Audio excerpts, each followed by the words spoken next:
Barranca, Arizona Territory, in the year 1879, was a town that lived on dust and whispers. The dust was the color of rust, kicked up by freight wagons, mine mules, and a wind that never seemed to stop blowing from the south. It settled on everything, coating the raw pine of the Copper Star Hotel and Saloon, filling the cracks in the boardwalk, and powdering the shoulders of men who had forgotten what it felt like to be clean. May O'Rourke knew the dust intimately. It was her job to fight it, and she always lost. At 22 years old, she felt much older. She was the laundry girl and the chambermaid for the Copper Star, a position that kept her hands raw with lye soap and her back bent. She moved through the hotel like a shadow, her head down, her reddish-brown hair pulled into a tight, unforgiving bun. May had come from Ireland 5 years prior, carrying a bundle of hopes that had long since dried up and blown away like tumbleweeds. She believed, with the unshakable certainty of grim faith, that she was plain. Worse than plain. She was ugly. Her face was too broad, her mouth too wide, her shoulders too strong from hauling water and scrubbing floors. She was, in her own words, whispered only to the cracked mirror in her tiny attic room. Built for work, not for looking at. So she hid in the shadows of the town, erasing herself before others could bother to dismiss her. The Copper Star Saloon, on the ground floor, was the heart of Barranca's noise, even upstairs, scrubbing a stubborn stain from a drummer's bed linen. May could hear the thud of dice, the slap of cards, and the loud, bragging talk of the miners. They were flush with company scrip and thirsty. They talked of copper, of claims, of the railroad boss Silas Kincaid, who owned the new mine and, according to the whispers, owned Sheriff Boyd as well. The air in town was thick with more than dust. It was thick with expansion. Kincaid was bringing in heavy machinery, planning to widen the diggings. Rumors passed between the saloon tables and the mercantile, spoke of a plan to clear the Chiricahua Apache families who lived downriver. Kincaid wanted the water from the San Pedro, all of it, and the native people were in his way. The sound of Isaiah Turner's hammer on the anvil was the town's morning bell, a steady, honest rhythm against the backdrop of saloon shouting. Isaiah was a large man, a black man whose skill with iron and leather was undisputed. He kept his own counsel, his forge a place of quiet industry, nailed to the wall of the sheriff's office. Across from the forge were the wanted posters, faded by the sun. They promised cash for men, living or dead, their faces smudged by the wind. When May finished her morning's work, she would sometimes steal a moment behind the hotel with a discarded newspaper. She would smooth the pages, her eyes skipping over the politics to the classified advertisements at the back. She read about homesteads for sale, small parcels of land far away from Barranca. She would trace the words with a chapped finger, small house with a white fence. She dreamed of it, a place so clean the dust would be afraid to settle. Then she would fold the paper, her wide mouth setting into a firm line. It was just a dream, she would tell herself. Dreams were for pretty girls, not for her. He arrived as the sun was climbing to its highest, hottest point. He did not ride into town with noise, he simply appeared, a figure standing beside a mule loaded with pelts. He was Chiricahua Apache, and he was known to some as Tsan, which meant stone. He was a tall man, lean and corded with muscle, and he moved with a silence that unnerved the townsfolk. He wore buckskins, not the cloth of the white man, and a string of turquoise beads rested against the skin of his wrist. They were his mother's. Tsan had once been a scout for the United States Army. He had guided them, spoken their language, until the day his conscience would not let him guide them anymore. He had walked away, and now he lived between worlds, belonging to none. His English was slow, each word chosen with care, as if he were weighing it in his hand before offering it. His eyes were calm, missing nothing. He stood outside the Copper Star, waiting. He had come to trade for salt. A group of miners, fresh off shift, stumbled out of the saloon. They saw him and stopped. Their voices, loud moments before, dropped. They eyed him with suspicion, a mix of fear and contempt. One spat into the dust near Tsan's mule. Tsan did not move. His gaze remained steady, fixed on the doorway of the hotel. Mistress Bell, the owner, came out. She was a woman hardened by the frontier, a widow who ran her establishment with a firm hand.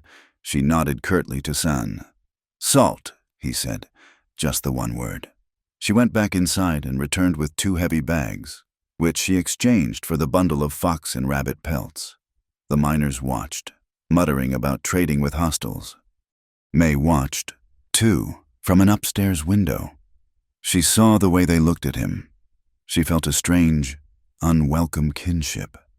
They dismissed him as a savage, just as they dismissed her as a drudge. The town held a few souls who operated outside the orbit of the mine's greed. Sister Agnes was one. She was a nun who had come west to serve, but she carried more laudanum and bandages than she did holy books. She ran a small infirmary from a converted shed, treating miners' injuries, settlers' fevers, and anyone else who came to her door.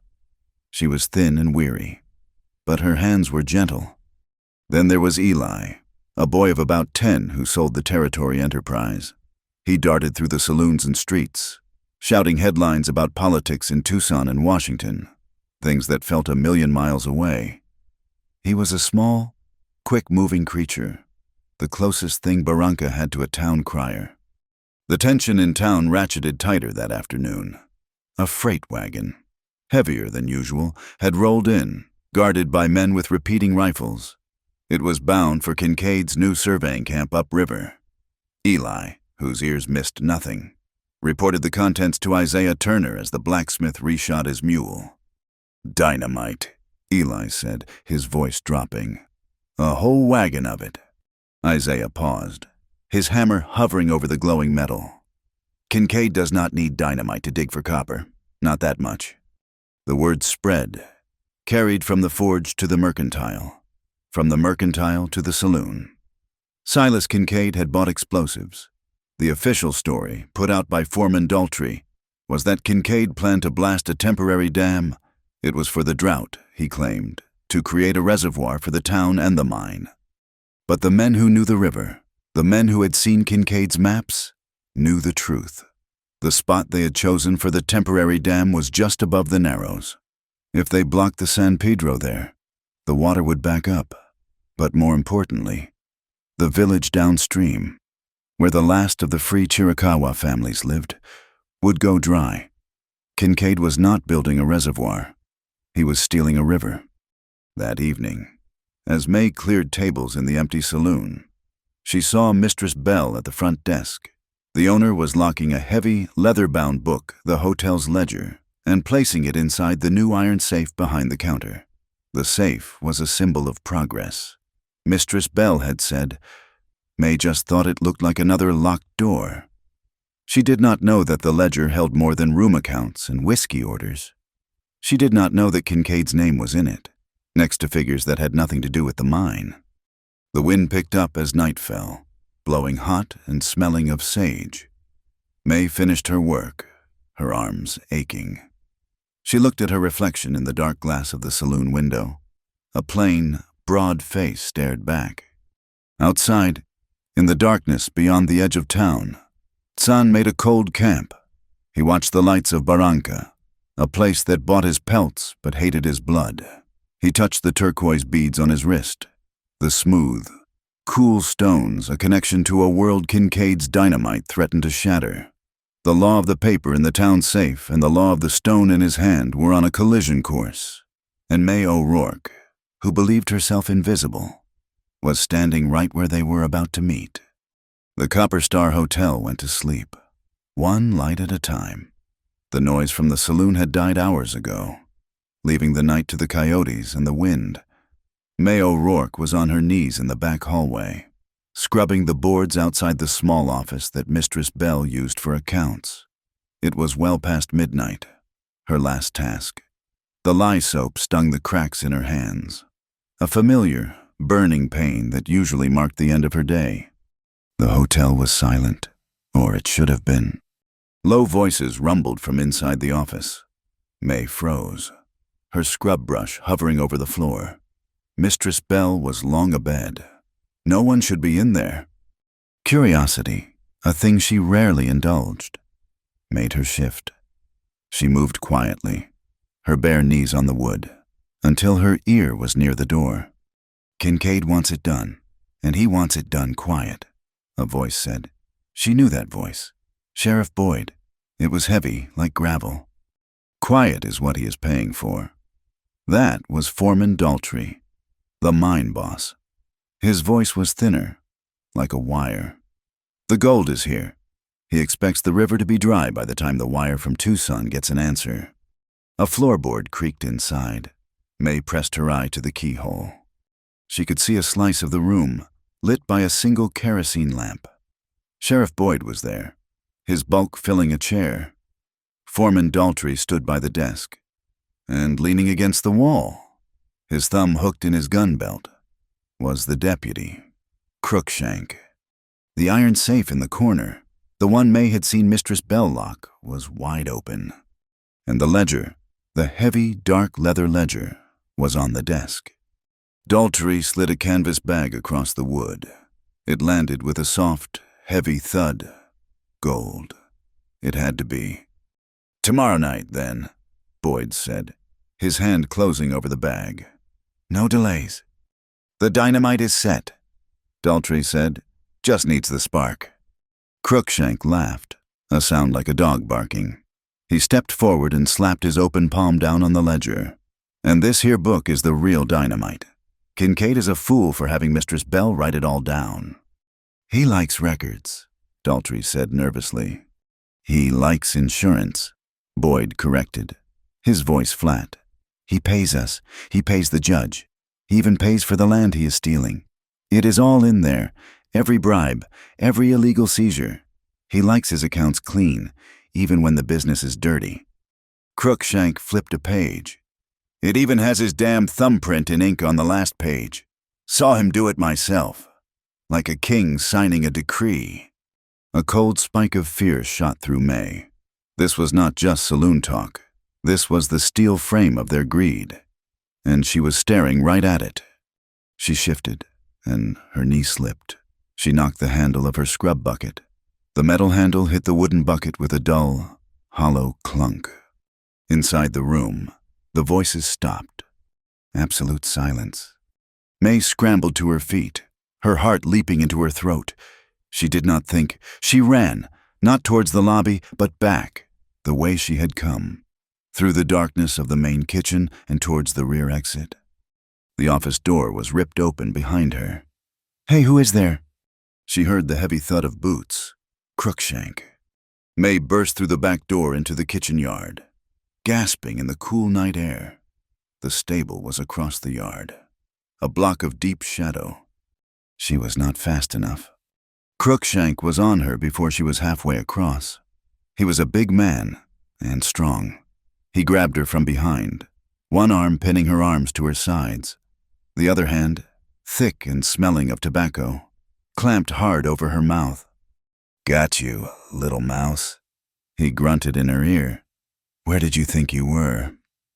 His voice cut off in a sharp, wet gasp. A shadow had detached itself from the stable wall. It moved with a silence that was not human. May had not even seen him. "Son." The Apache man was there, his face calm in the moonlight. Crookshank, still holding May, tried to turn, tried to reach for the pistol on his hip. He was too slow. Son moved with a sudden, precise violence. He did not punch. He struck, the edge of his hand hitting Crookshank at the base of the neck. It made a sound like a stick breaking. Crookshank's legs gave out, and he crumpled to the ground, unconscious before he landed. May fell with him, landing on her knees in the dust. She was gasping, trying to breathe, her mind screaming. San did not look at the fallen deputy. He grabbed May's arm, his grip hard as iron. "Not here," he said, his voice low and urgent. "Quiet." He pulled her up and practically dragged her into the deep shadow of the stable. The smell of hay, manure, An old leather filled her lungs. He pushed her down behind a tall water trough, crouching beside her. May was shaking so hard she thought her bones would come apart. Her jaw ached where Crookshank had grabbed her. She stared at the man beside her. His profile was sharp against the sliver of light from the stable door. This was the man the town scorned. The savage. He had just saved her life. He held up a hand, listening. From the hotel, they heard Sheriff Boyd's voice. "Crookshank, where did you go? Did you see who it was?" There was a pause. Then, "Damn it, he is probably drunk in the alley. You get back to the mine. Daltrey, I will find him. And I will find that snoop." The kitchen door slammed shut. San let out his breath, a slow, quiet sound. He turned his head and looked at May. His gaze was steady, not unkind, but heavy. It saw everything. "They will look for you," he said. His English was slow, measured. I saw," May whispered, her voice a raw thread. "I know what you saw." He said he had been watching the hotel. He must have seen Daltrey and Boyd. "The gold, the book." He looked at her, and for the first time, May felt truly seen. He was not looking at her plain face or her work dress. He was looking at the fear in her eyes. "If you want to live," he said, and his voice was not a request. It was a statement of fact, like a rock stating its own weight. "You leave before sunrise. Ride east, to Box Canyon. Do not stop." He released her arm. "Do you understand?" She could only nod, her throat too tight for words. "Go," he said. He stood, and with 2 silent steps, he was gone, melting out the back of the stable and into the darkness that bordered the town. He did not make a sound. May was left alone, crouching in the hay. She stayed there for a long time, listening to the pounding of her own blood. Finally, when her legs had stopped shaking, she crept out of the stable. Crookshank's body was gone. Boyd must have found him and dragged him away. There was only a dark patch in the dust. She slipped back into the hotel through the staff entrance, her stockinged feet silent on the stairs. She reached her attic room, the smallest, hottest room in the building. She lit her lamp, her hands trembling. In the corner sat a small, warped mirror made of polished copper. She looked at her reflection. Her face was pale, streaked with dirt from the stable floor. Her hair was falling out of its bun, wild strands of reddish-brown framing her wide, terrified eyes.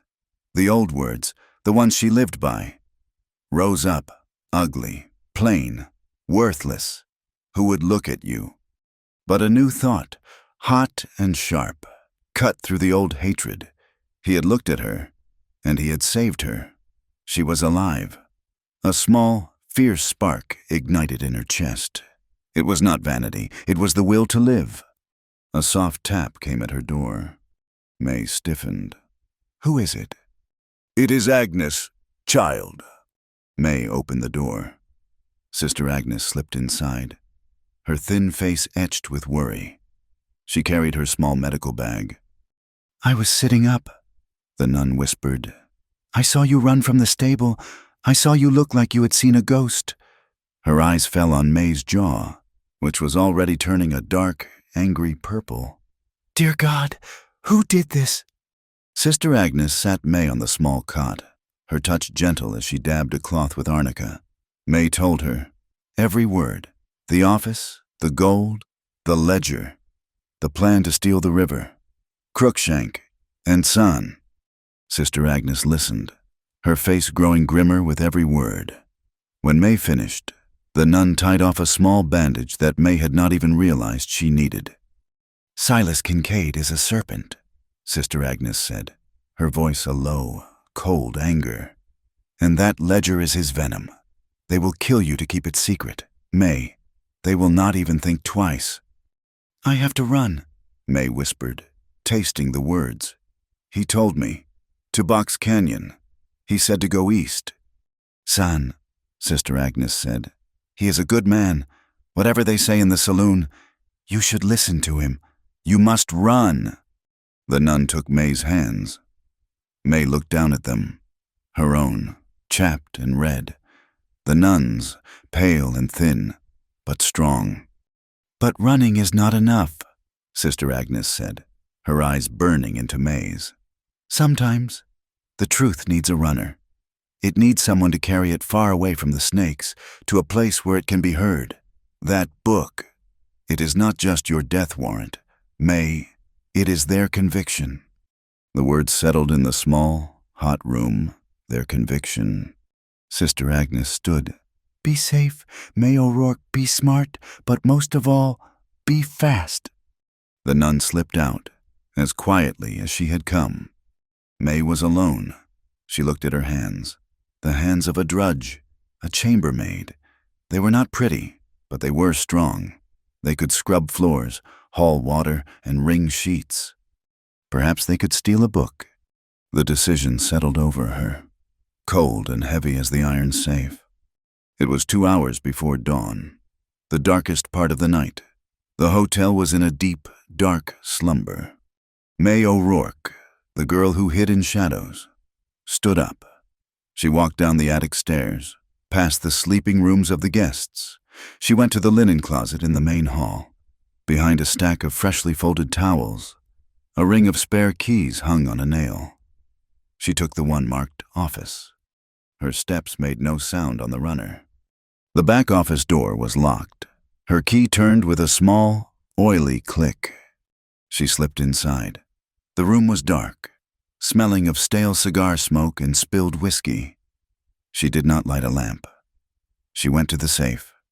She pulled the heavy iron handle. It was closed, but the dial had not been spun. In their haste to find her, or in their arrogance, they had not locked it. May opened the door. The interior was a black square. She reached inside, her fingers brushing against the cold leather. She pulled it out. The Copper Star's ledger. It was heavier than she had imagined, heavy with secrets and gold and stolen land. She tucked it under her thin shawl, holding it against her chest.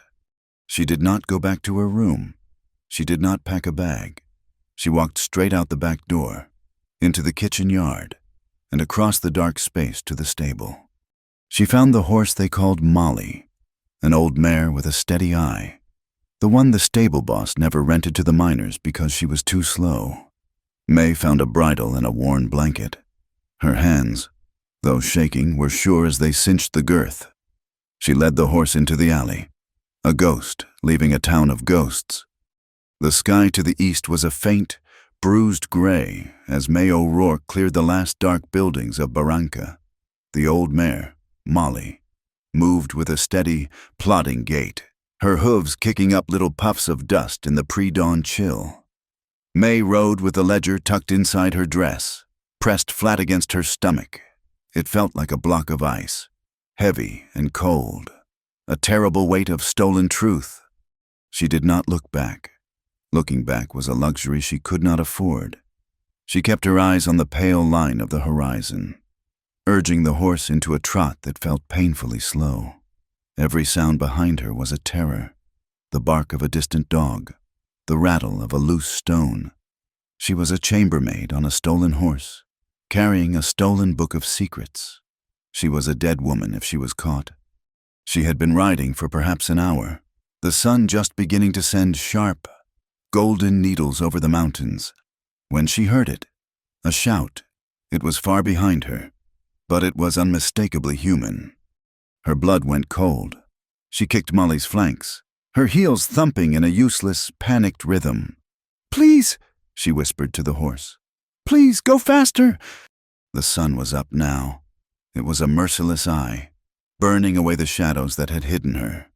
The road was a red scar across the desert floor, and she was a single, slow-moving speck upon it.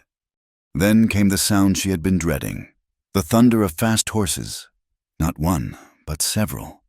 She looked back. 3 riders. They were a mile behind, maybe less, but they were coming fast. Even at this distance, she could see the sun glint off the star on one man's chest. Sheriff Boyd, and the bulky shape of Crookshank beside him. They knew they had found the safe open. The ledger gone, and her small attic room empty. May's breath came in ragged sobs. Molly was a steady horse, but she was not a fast one. The mare was already breathing hard, her trot slowing. The men behind her were on fresh, grain-fed mounts. They would catch her in 20 minutes. She searched the landscape, her eyes wide with terror. There was nowhere to hide. The desert was flat, open, and offered only clumps of creosote and palo verde trees, none thick enough to hide a horse. Ahead, the land began to change. The flat plain gave way to a series of rocky hills, split by a dark, narrow opening. Box Canyon. He had told her to go to Box Canyon. She was still miles away. She would never make it. She pulled on the reins, half convinced she should just stop, get off the horse and wait for them. Give them the book, beg for her life. No, she said aloud, the word a croak. She remembered Crookshank's hand over her mouth, the smell of his breath. They would not let her live. She kicked Molly again, her heart pounding a sick rhythm against her ribs, against the ledger. The riders were closer. She could hear their voices now, faint, angry yells carried on the wind. A shape stepped out from a cluster of tall saguaro cactus, maybe 100 yards ahead. May cried out, pulling Molly to a halt. It was a man on foot. It was Tsun. He stood perfectly still, his rifle held loosely in one hand. His mule was not with him. He was just there, waiting, as if he had grown from the desert floor. He raised his free hand, a simple, commanding gesture. Come, his voice carried, calm and clear. Hope, sharp and painful, pierced May's panic. She urged Molly forward. The last few 100 yards, the horse, sensing a companion, found a new burst of energy. As she reached him, the first gunshot cracked through the morning air. A puff of dust exploded 20 yards to her left. They were in range. Get off, Tsun said. He was not looking at her. He was watching the riders, who were now less than a quarter mile away, spreading out in a line. May tumbled from Molly's back, her legs weak. She still clutched the ledger to her chest. Tsun did not pause. He unslung a canteen from his shoulder and pushed it into her hands. Drink. She fumbled with the cap, her hands shaking. Now, he said. She drank. The water was warm, but it was life. It cut through the dust in her throat. He took a dark, damp cloth from around his own neck and wiped his face, then handed it to her without a word. May hesitated, then pressed the rough, cool cloth to her face. It smelled of sweat, dust, and something clean, like sage. They are close, she whispered, handing it back. Yes, he said. He took the canteen, capped it, and slung it back over his shoulder. He did not seem hurried. Another shot. This one was closer, whining past them. This way, Tsun said. He grabbed Molly's bridle. The canyon mouth is narrow. The horses must stay here. He tied Molly's reins to a tough mesquite branch. They will just follow us, May said, her voice rising in panic. Tsun turned to her. His eyes were calm, but they were not kind. They were practical. Get behind that rock. He pointed to a large, flat slab of granite 10 yards away. Do not move. Do not make a sound. May scrambled behind the rock, huddling down, her knuckles white as she clutched the book. Tsun did not hide. He stepped forward, into the open.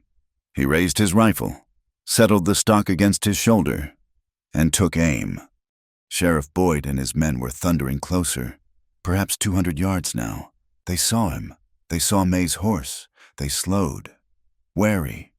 Apache, Crookshank yelled. It is him. He has the girl. Stone, Boyd shouted, reining in his horse. Send the woman out. You are abetting a thief.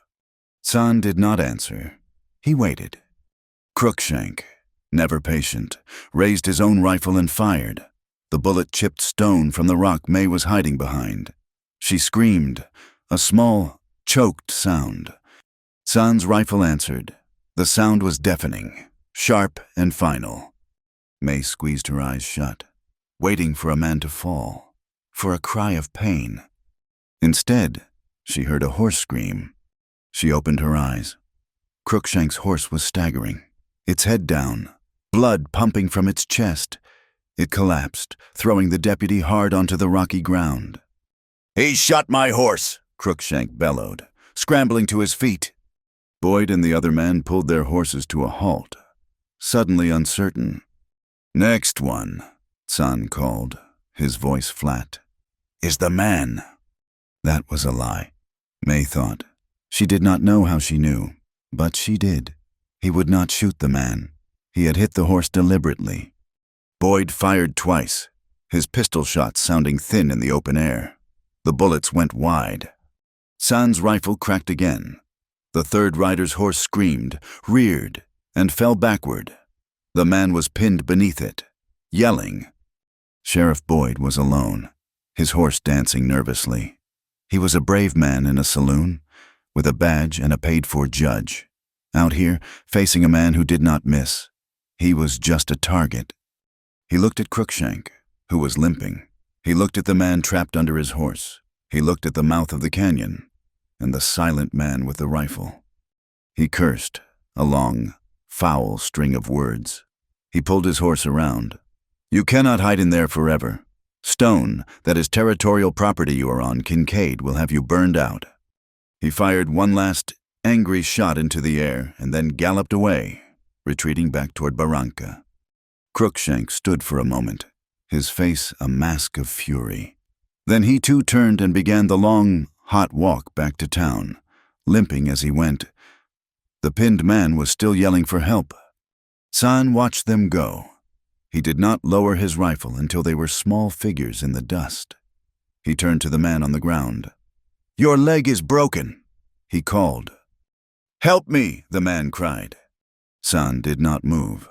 "Your friends will come for you, or they will not." He turned and walked to May, who was peeking out from behind the rock. He held out his hand. She took it, and he pulled her to her feet. She was shaking again, but this time with a strange, buzzing energy.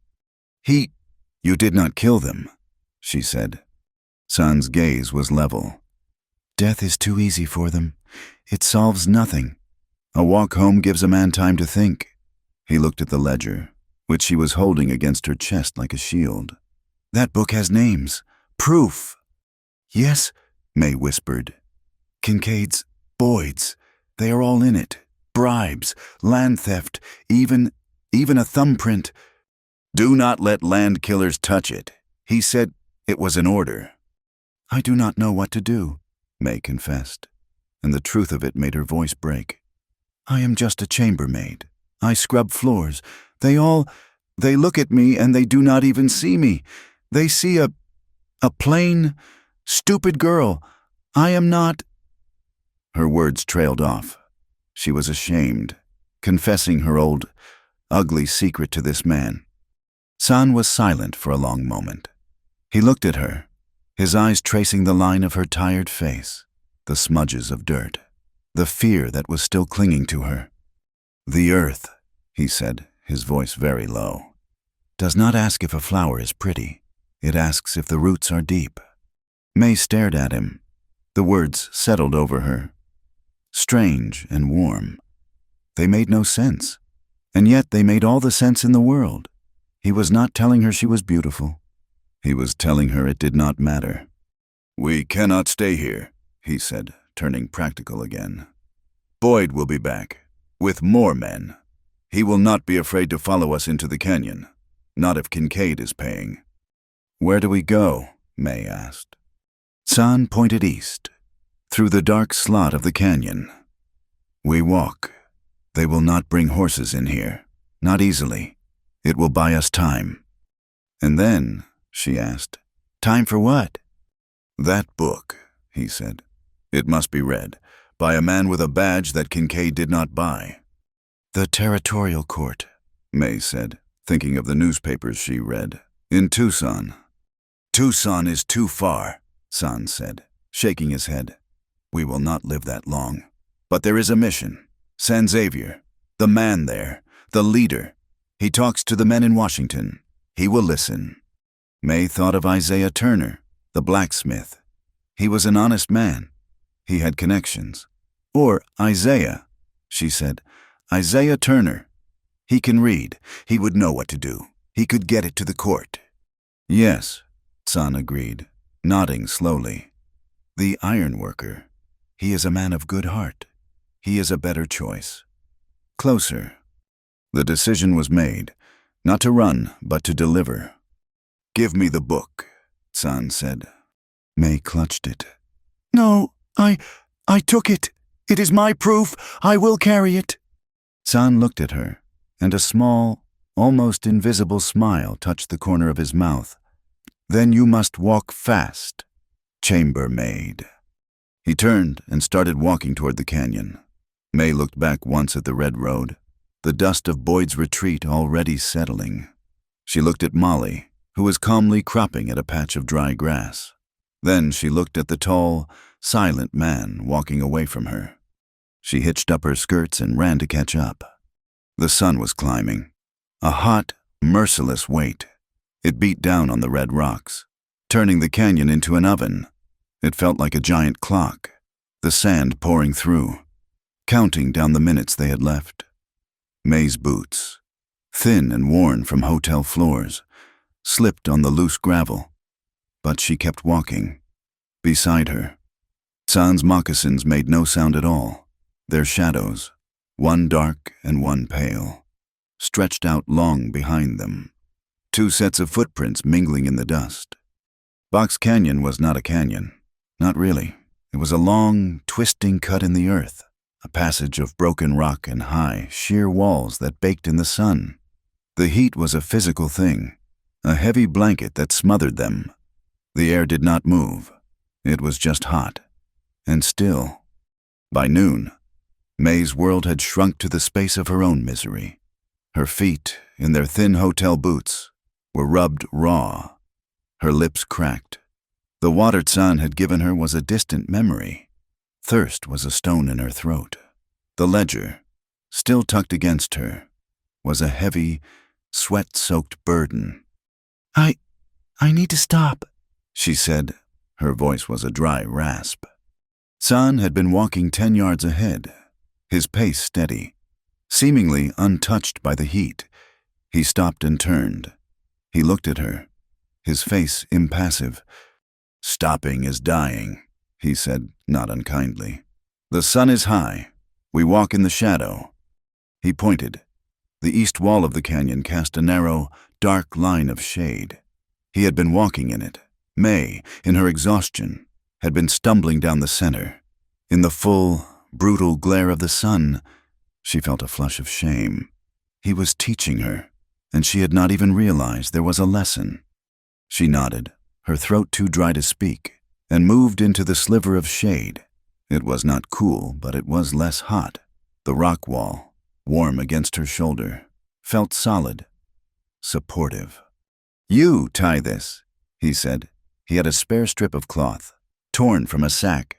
Over your neck, the sun cooks the blood there. She did as he said, her fingers fumbling. He watched her. You are strong, he said.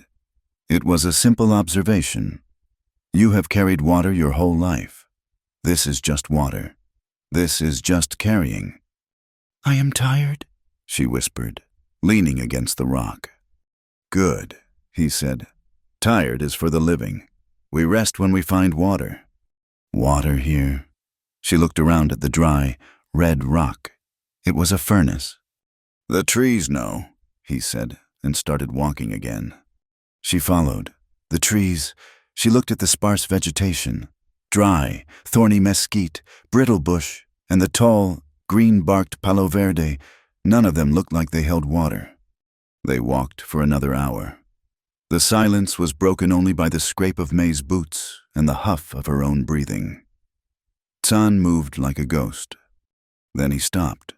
He was looking at a place where the canyon wall was stained dark, as if from an old leak. Wait here, he said. He slipped off the small pack he carried.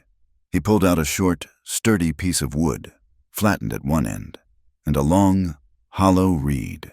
He walked to the dark stain, knelt, and began to dig in the sand at the base of the wall. May watched, her thirst a roaring fire. He dug with a patient, steady rhythm. He dug for 10 minutes, going deeper, the hole growing. Finally, he stopped. He looked into the hole, then reached in. When his hand came out, his fingers were damp. Not wet, but damp. He put his head down, close to the sand, and sniffed. He nodded. Then he inserted the hollow reed, pushing it deep into the damp sand. He packed the sand back around it.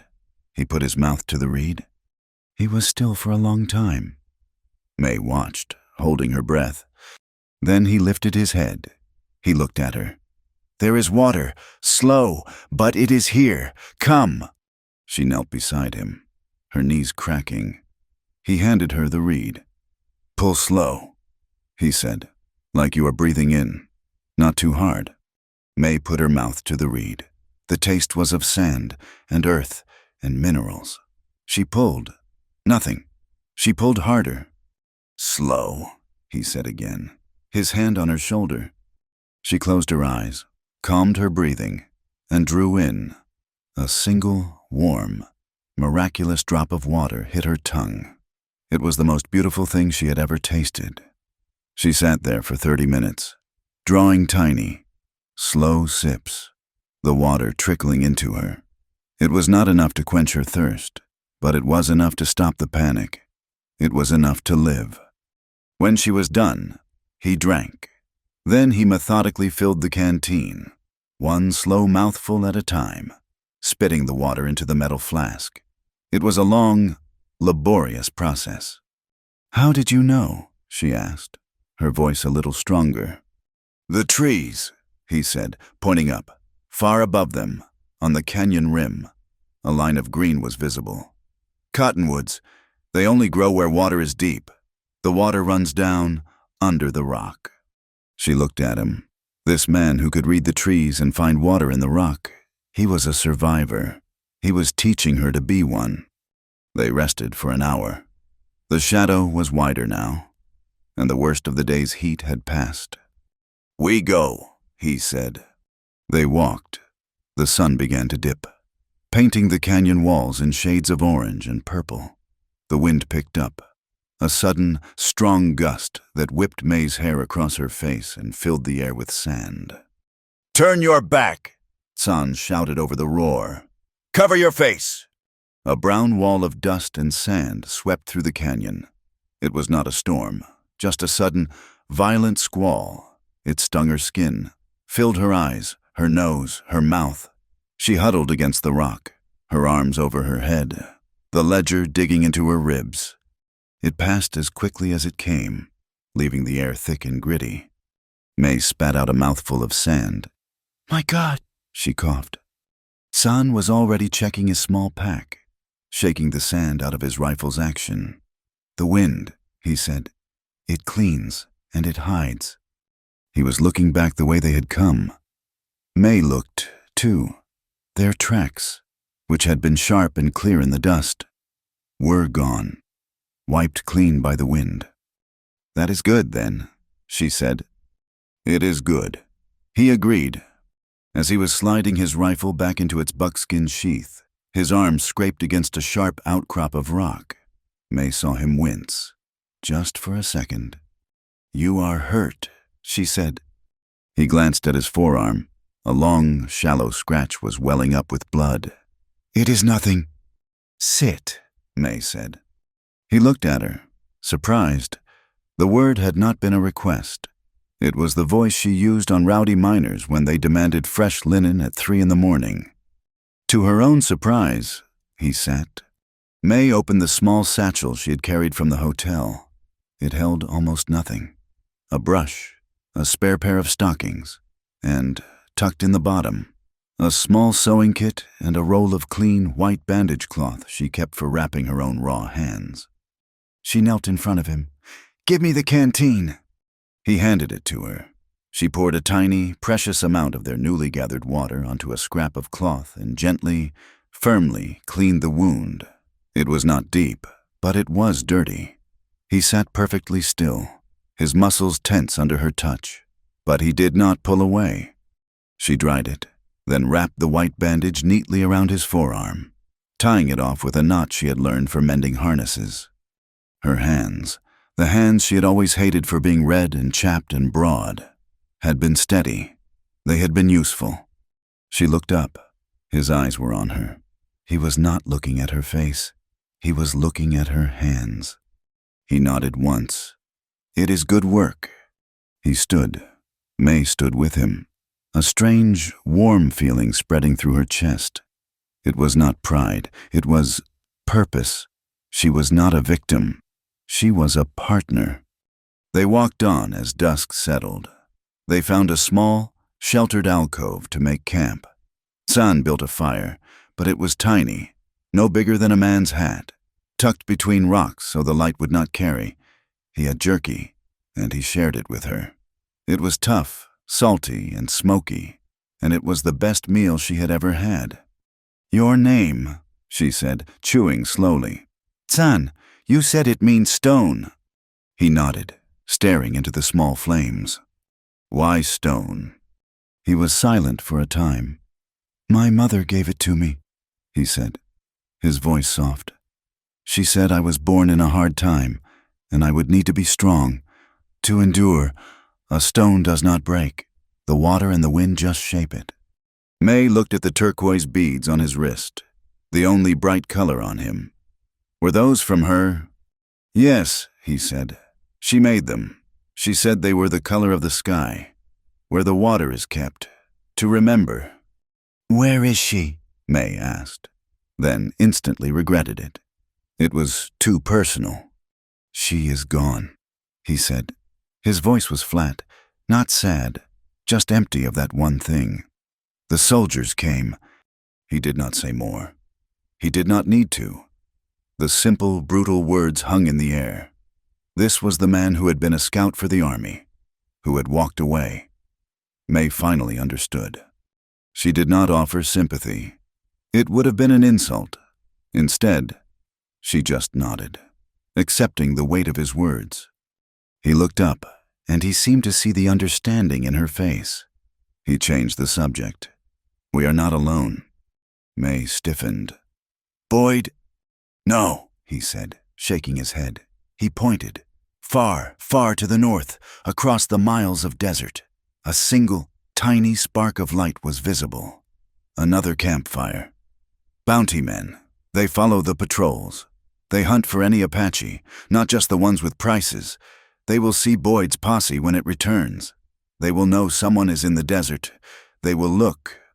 The tension was back, a cold knot in her stomach. San lay down, wrapping himself in a thin blanket. "Sleep, I will watch." May lay down, clutching the ledger, but she could not sleep. Not yet. She waited until his breathing was deep and even. Then she sat up, angled her body so the small firelight would hit the pages, and she opened the ledger. She had to know. She had to know what was in this book that was worth killing her for. She turned the pages, her fingers tracing the neat columns of copperplate script. Mistress Bell had kept perfect records. It was all there. Payments to Sheriff Boyd, listed as security consultation. Payments to a judge in Tucson, listed as legal fees. And then, the land. Page after page of land seizures. Small ranches, homesteads near the river, all seized for non-payment of taxes and sold at auction for pennies on the dollar to a single name, the Kincaid Mineral Company. She felt sick. This was not just theft. This was the robbery of a whole valley, all written down as neat, clean business. Then she turned to the last page. A list. It was not titled. It was just names. Isaiah Turner, interference with mine operations, questioned Foreman Daltrey on water rights. Eli, newspaper boy, spreading rumors, to be handled.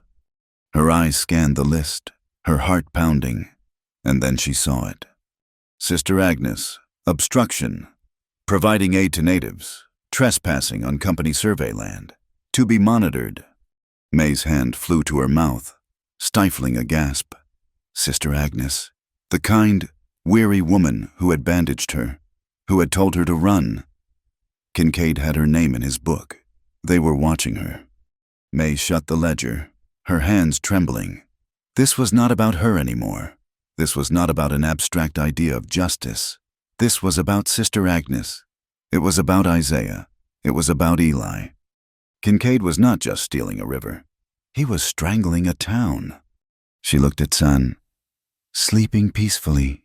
His people were first on the list, but they were not the last. She lay back down, but she did not close her eyes. She stared at the sliver of stars visible above the canyon wall. Her fear was still there, a cold stone in her belly, but now, sitting next to it, was something new, a hard, cold anger, a resolve. Land does not ask if a flower is pretty. It asks if the roots are deep. Her roots were just starting to grow, and they were wrapping around this book, and the people it named. They walked on before dawn. San led the way. As they passed a bend in the canyon, they saw a wagon. It was a settler wagon, one of the big canvas-topped prairie schooners, and its front wheel was shattered. The axle dug deep into the sand. A man, his face gaunt with worry, sat on the wagon tongue, his head in his hands. A woman and two small, pale children peered out from the back. When the man saw San, his eyes went wide with fear. He scrambled for a rifle that was leaning against the wagon. "No," May said, stepping forward, her hands raised. We will not hurt you." The man hesitated, his rifle half raised. "Who are you? Are you with them?" "We are just passing," May said. The woman climbed down from the wagon. "Please," she said, her voice cracking. "We are lost. We took a wrong turn. We have no water." San walked past the man, ignoring the rifle. He looked at the broken wheel, then at the sun. He pointed southwest. "Barranca is that way, 2 days' walk, but there is a spring." He pointed north. "One day, near the Twin Peaks."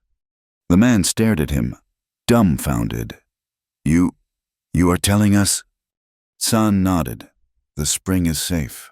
Go north." May looked at the children. Their faces were white, their lips cracked.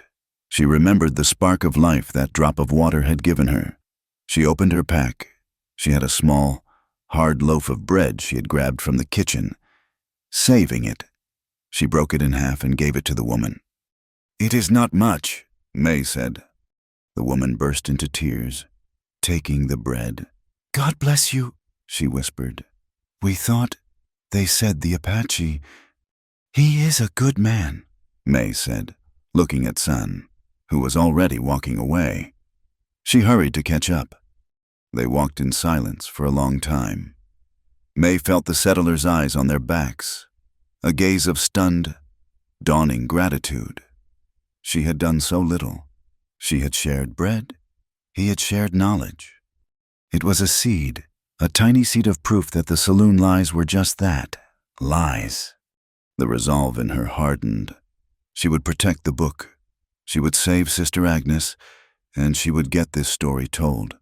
The desert had not broken her. It was forging her. The end of the long winding passage was not a cave, but a sudden, wide opening into a hidden valley.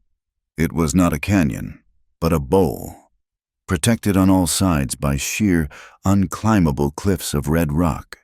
The San Pedro River did not flow here, but a spring, bright and clear, emerged from the base of a cottonwood grove, creating a small, green oasis in the high desert.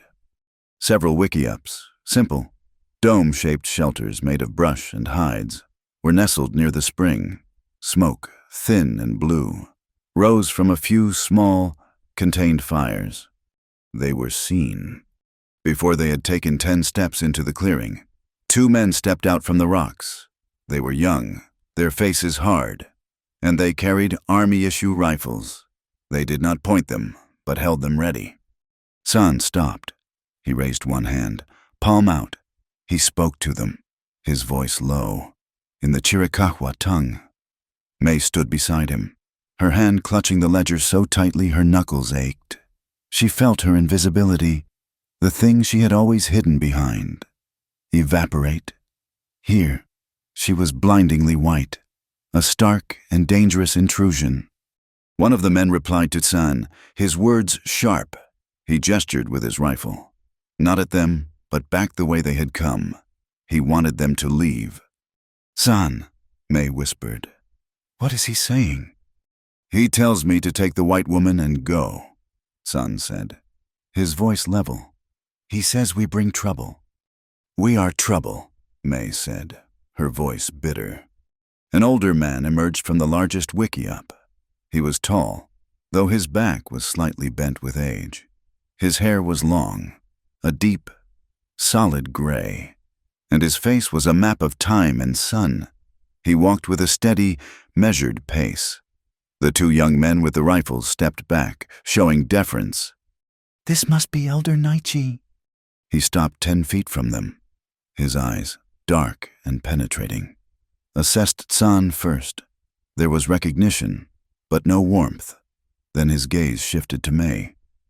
He looked at her torn dress, her wild hair, her dirty face. He looked at the ledger, which she held like a shield. He said nothing. He turned and walked to the spring. He dipped a wooden ladle into the pool, filled it, and walked back. He held the ladle out to San.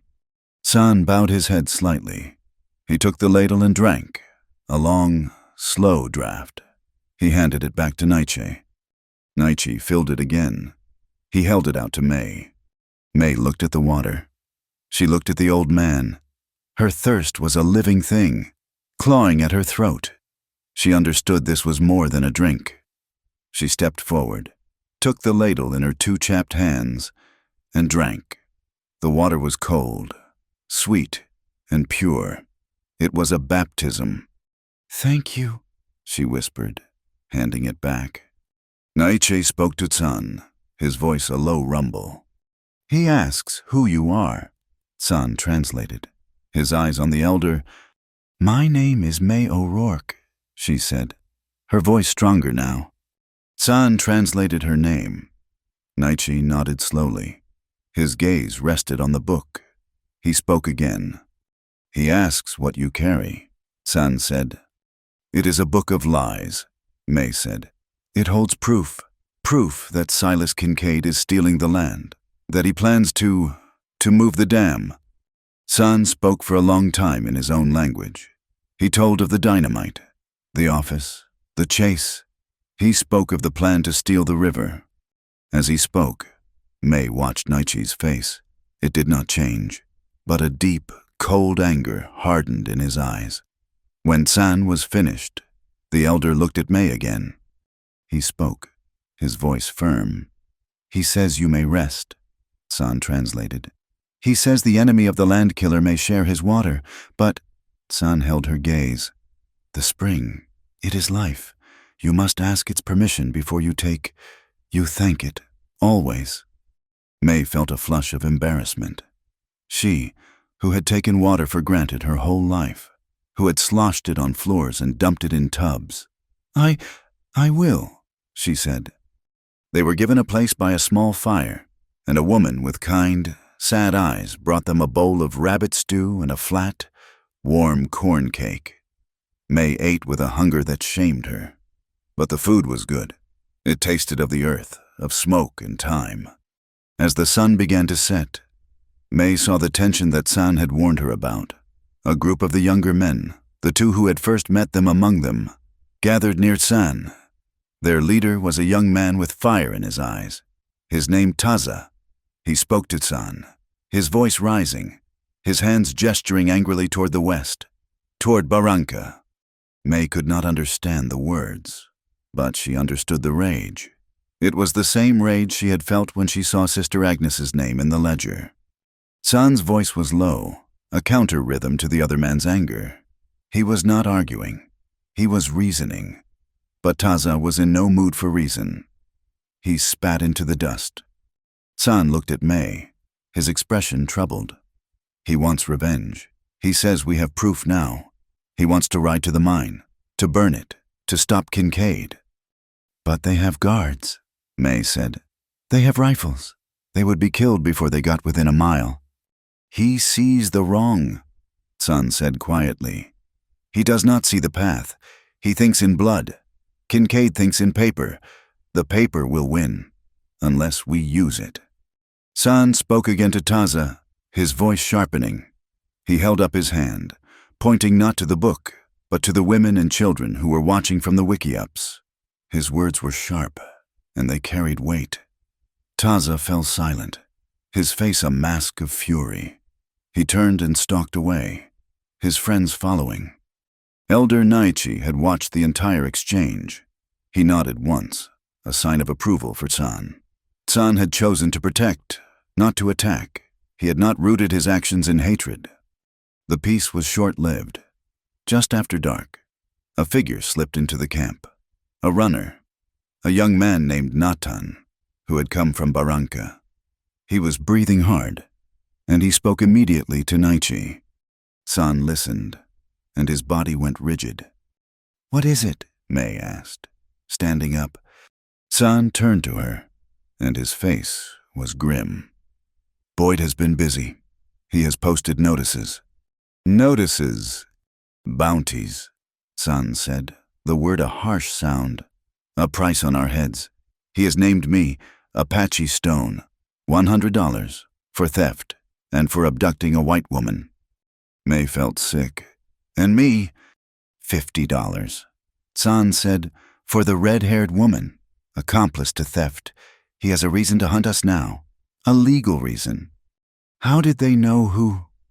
May's voice trailed off. "Mistress Bell. She must have told them." San nodded. "Natan says Kincaid went to the hotel. He holds the loan on the Copper Star. He told her he would take everything unless she told the truth. She told Boyd you had the spare key. She told them your name." May's anger flared, but it died as quickly as it came, replaced by a cold pity. She was trapped. He holds her, just like he holds the land. Natan says she was weeping when he left. San added, "She is already in regret, but the word is out. The bounty men will be riding by morning." This was not the worst of it. Natan had one more piece of news, the one he had saved for last. San listened, and the last bit of light seemed to drain from his face. He came to May. "Kincaid," he said, and his voice was barely a whisper. "He is not waiting. The dynamite. He will blast the Narrows in 3 days." 3 days, May repeated. The words were a death sentence. "If he does that?" "The village downstream is gone," San finished. "The water will stop. They will die." May clutched the ledger. "Then we have to go, to Tucson, to the mission." "There is no time," San said. "Tucson is 5 days' walk. The mission is 4. We will be too late.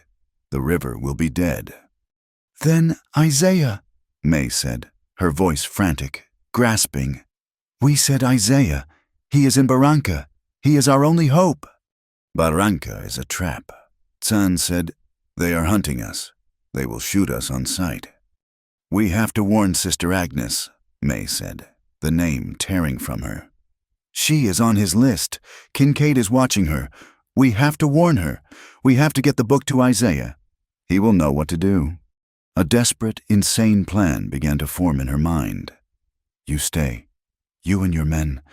You have to stop them from blowing the dam. I will go back. I will take the book to Isaiah." San looked at her as if she had lost her mind.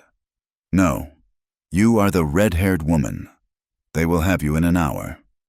"They are looking for you," she argued. "The $100 man. They are not looking for me. Not really. Not a chambermaid. Walking back to town. They will be looking for us on the trails. Running away." "It is death," he said, his voice flat. "It is a chance," she insisted. "Our only one." He looked at her, at the fierce, terrified resolve in her eyes. He shook his head. "No, not alone. You are right. Isaiah is the key, and the sister must be warned. But we go together." "Together." "I will get you into town. I can move in darkness. They look for an Apache man, but they will not find me. We will go to the forge. We will go to Sister Agnes. And then, he said, his hand touching the knife at his belt, we will stop the dynamite. Together. The plan was madness. It was a suicide mission, but it was better than the slow death of waiting. That night, May could not sleep. She sat by the embers of the fire, the ledger in her lap. She felt the eyes of the Chiricahua women on her. She was the one who had brought this final, terrible news. She saw a woman, the same one who had given her the stew, rocking a small child. The child was coughing, a thin, dry sound that cut into the night. He was hot with fever. May thought of her own mother, of a remedy she had seen Sister Agnes use. She went to the spring and soaked a strip of her bandage cloth in the cold, clear water. She went to the mother and knelt. "May I?" she whispered, gesturing to the child. The woman hesitated, then nodded. May gently laid the cool, damp cloth on the child's forehead. He sighed, his small body relaxing just a little. May showed the mother how to re-wet the cloth, how to keep him cool. She found a pot and put water on the fire to boil, crushing some of the wild sage Tsan had in his pack. She made a steam and showed the mother how to hold the child, to let the warm, medicated air clear his lungs. It was a small thing, a simple, practical act, but it was work. It was something she knew how to do. The mother watched her, and when the child's breathing finally eased and he fell into a true sleep, the woman looked at May. She did not smile, but she touched May's arm, a brief, grateful pressure. The distance between them had shrunk. Later, as May sat alone again, Tsan came and sat beside her. The camp was quiet. "You have a healer's hands," he said. May looked down at her red, chapped hands. "No, I have a worker's hands." "It is the same," he said. He was quiet for a long time. Then, he reached to his left wrist, to the string of turquoise beads his mother had given him. With his knife, he carefully sawed through the sinew cord. He slipped one bead small and vividly blue, free from the string. He retied the string on his own wrist. Then he held the single bead in his calloused palm. He had a thin leather thong, and he threaded it through the hole. He held out his hand. "Your wrist." May stared. She slowly, hesitantly, held out her right arm. He took her hand. His fingers were warm and rough. He turned her hand over, palm up, and tied the thong around her wrist. The blue bead rested against her skin, a small, cool weight. His touch was light, almost reverent. It was not a lover's touch. It was something else, something deeper. "My mother said this was the color of the sky, where the water is kept," he said, his voice so low she had to lean in to hear him. "My people honor the water. It gives life." He touched the bead, his finger brushing her skin. The simple, brief contact sent a jolt through her that was sharper than fear. "You carry water," he said, his eyes meeting hers in the firelight. "In your heart. This is for the one who carries water." May looked at the bead. It was the first gift she had ever received that was not a hand-me-down, not a cast-off. It was a piece of his sky, his mother, his world. She could not find her voice to thank him. She just nodded, her throat thick. He stood up, a tall shadow against the dying embers. "Sleep now. May O'Rourke. Tomorrow." We walked back into the fire. The plan was set before the first light touched the rim of the canyon. They would move under the cover of the pre-dawn gray, slip back toward Barranca, and find Isaiah. May had the ledger wrapped in cloth and tied around her waist, hidden beneath her shawl. The blue bead was a small, cool comfort on her wrist. A cry from the lookout, one of the young men named Natan, shattered the morning quiet. He came scrambling down the rocks, his face tight with alarm. "They are here," he said to Naichi, his voice urgent. "Not in the town. They are at the mouth of the canyon. Many riders." San and May exchanged a look of cold dread. They had not been fast enough. Boyd had not waited. They ran to the canyon entrance, taking cover behind the high boulders, far below, at the end of the long, winding passage they had walked through. A line of men on horses blocked the only exit. May counted at least 10 of them, a posse. She could make out Sheriff Boyd's bulk, and the lean, cruel shape of Crookshank beside him. One of the men was holding a metal cone to his mouth, a megaphone. Sheriff Boyd's voice, artificially loud and hollow, boomed up the canyon. "People of the canyon, this is Sheriff Boyd of Barranca." His voice echoed off the rocks, a false, metallic thunder. "You are harboring a fugitive named Stone, an Apache, wanted for theft and abduction.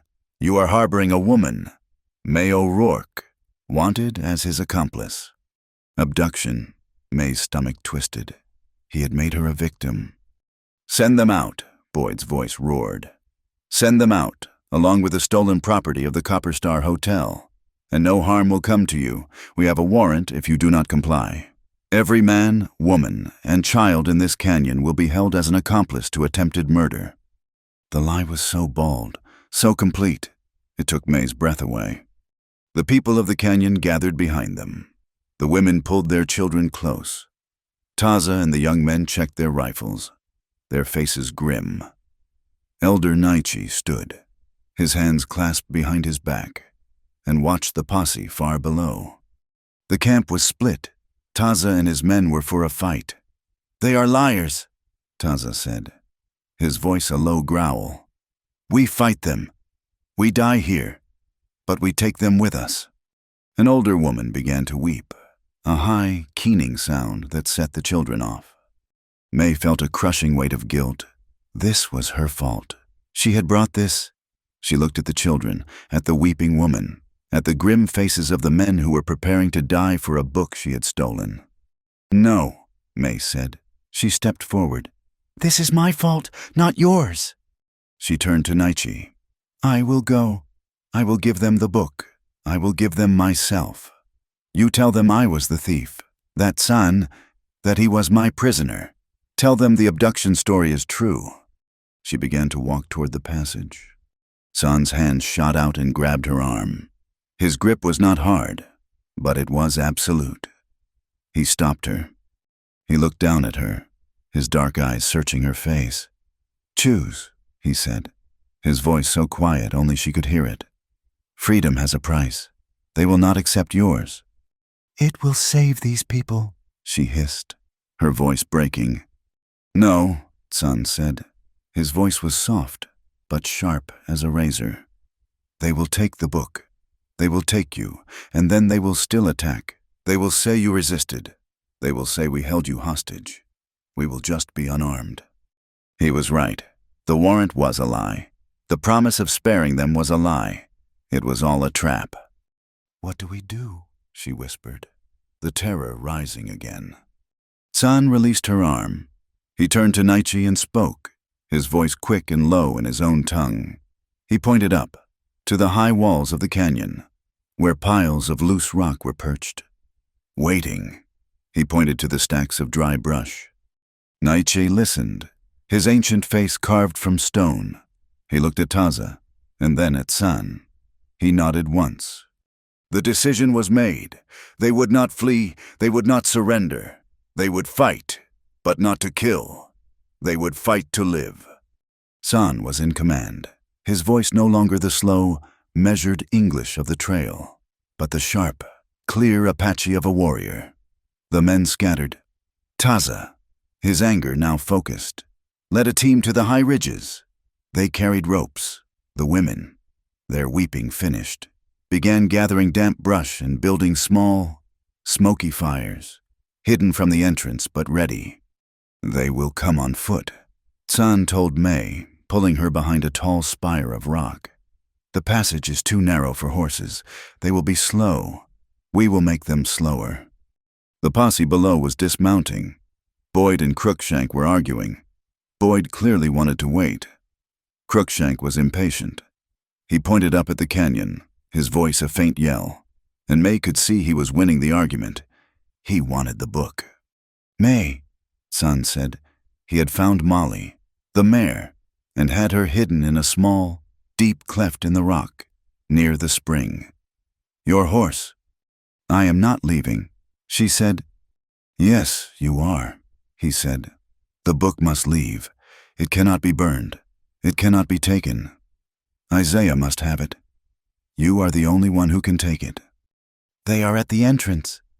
"Not for long," he said. He pointed high up the other side of the bowl. "There is a path there, a goat trail. It is dangerous, but it leads over the rim. It will put you on the far side of the stream. It will put you behind them." He pushed the reins into her hand. "When the smoke is thickest, you ride. Do not stop. Do not look back. Go to the forge." The first shots came from below.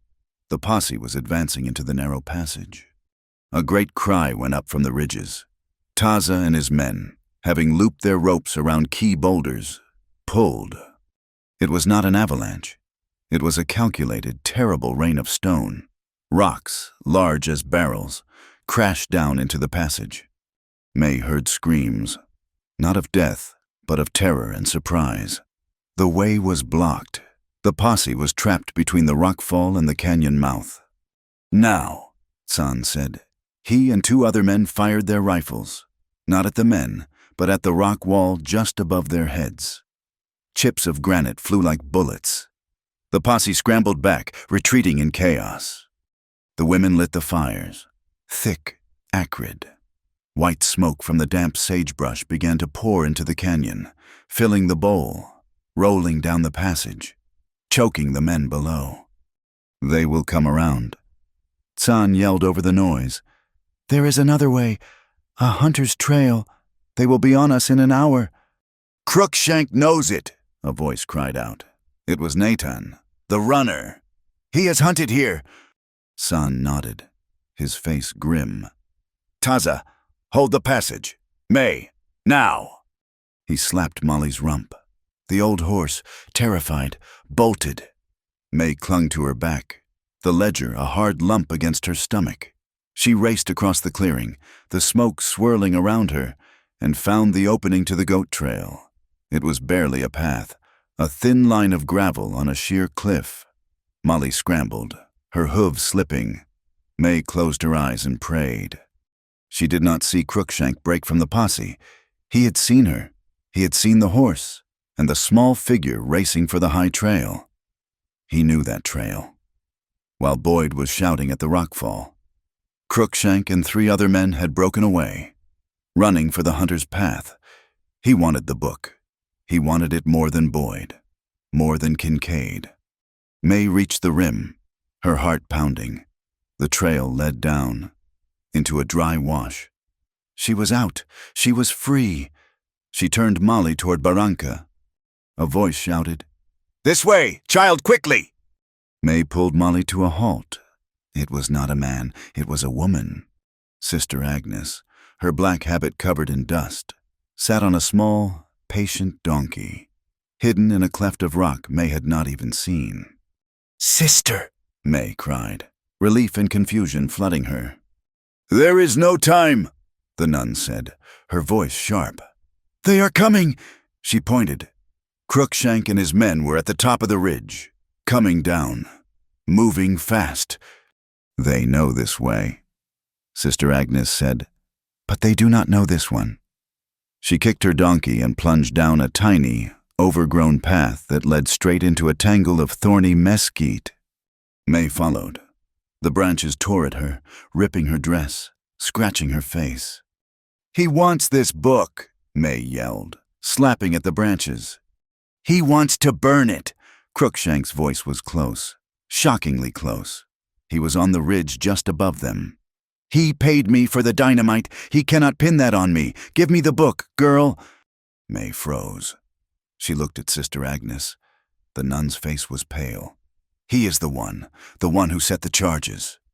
Crookshank fired his rifle. The bullet was wild, but it was terrifyingly close. The path ended at a stream, shallow but wide, running fast over a bed of stones. "Cross!" Sister Agnes shouted. May spurred Molly into the water. The horse stumbled, recovered. May looked back. Crookshank was on the bank, raising his rifle, taking careful aim. He fired. May felt a sharp, burning sting in her left arm. She looked down. A dark red stain was spreading on her sleeve. She cried out, not from pain, but from the shock of it. A single shot, from high above them, answered. It was from a heavy rifle, and it was not wild. The bullet kicked up the dirt at Crookshank's feet, so close it made him jump back, cursing. May looked up. On a high ridge, a mile away, a single, tiny figure stood. Son. He had been watching. He had been covering her. Crookshank scrambled for cover as another shot, this one chipping the rock by his head, pinned him down. "Go, May!" Sister Agnes screamed. "Go!" May kicked Molly, her arm on fire. They burst from the stream and onto the trail, racing the last mile into Barranca. The town was quiet, the people either hiding or oblivious to the war that had started in the hills. She rode Molly straight to the forge. The mare was exhausted, foaming. May fell from the saddle. Isaiah Turner was there, hammering a glowing piece of iron on his anvil. He looked up, his face calm. He saw May, her torn dress, her bloody arm. His eyes hardened. She stumbled forward, untying the ledger from her waist. She shoved it into his massive, soot-stained hands. "Kincaid!" she gasped, the words tumbling out. "The river! He is blowing the dam! In 3 days! Sister Agnes, he is on a list! It is all in there!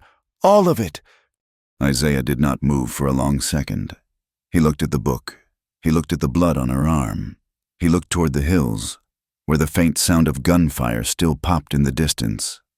3 days, he said, his voice a deep rumble. He set his hammer down.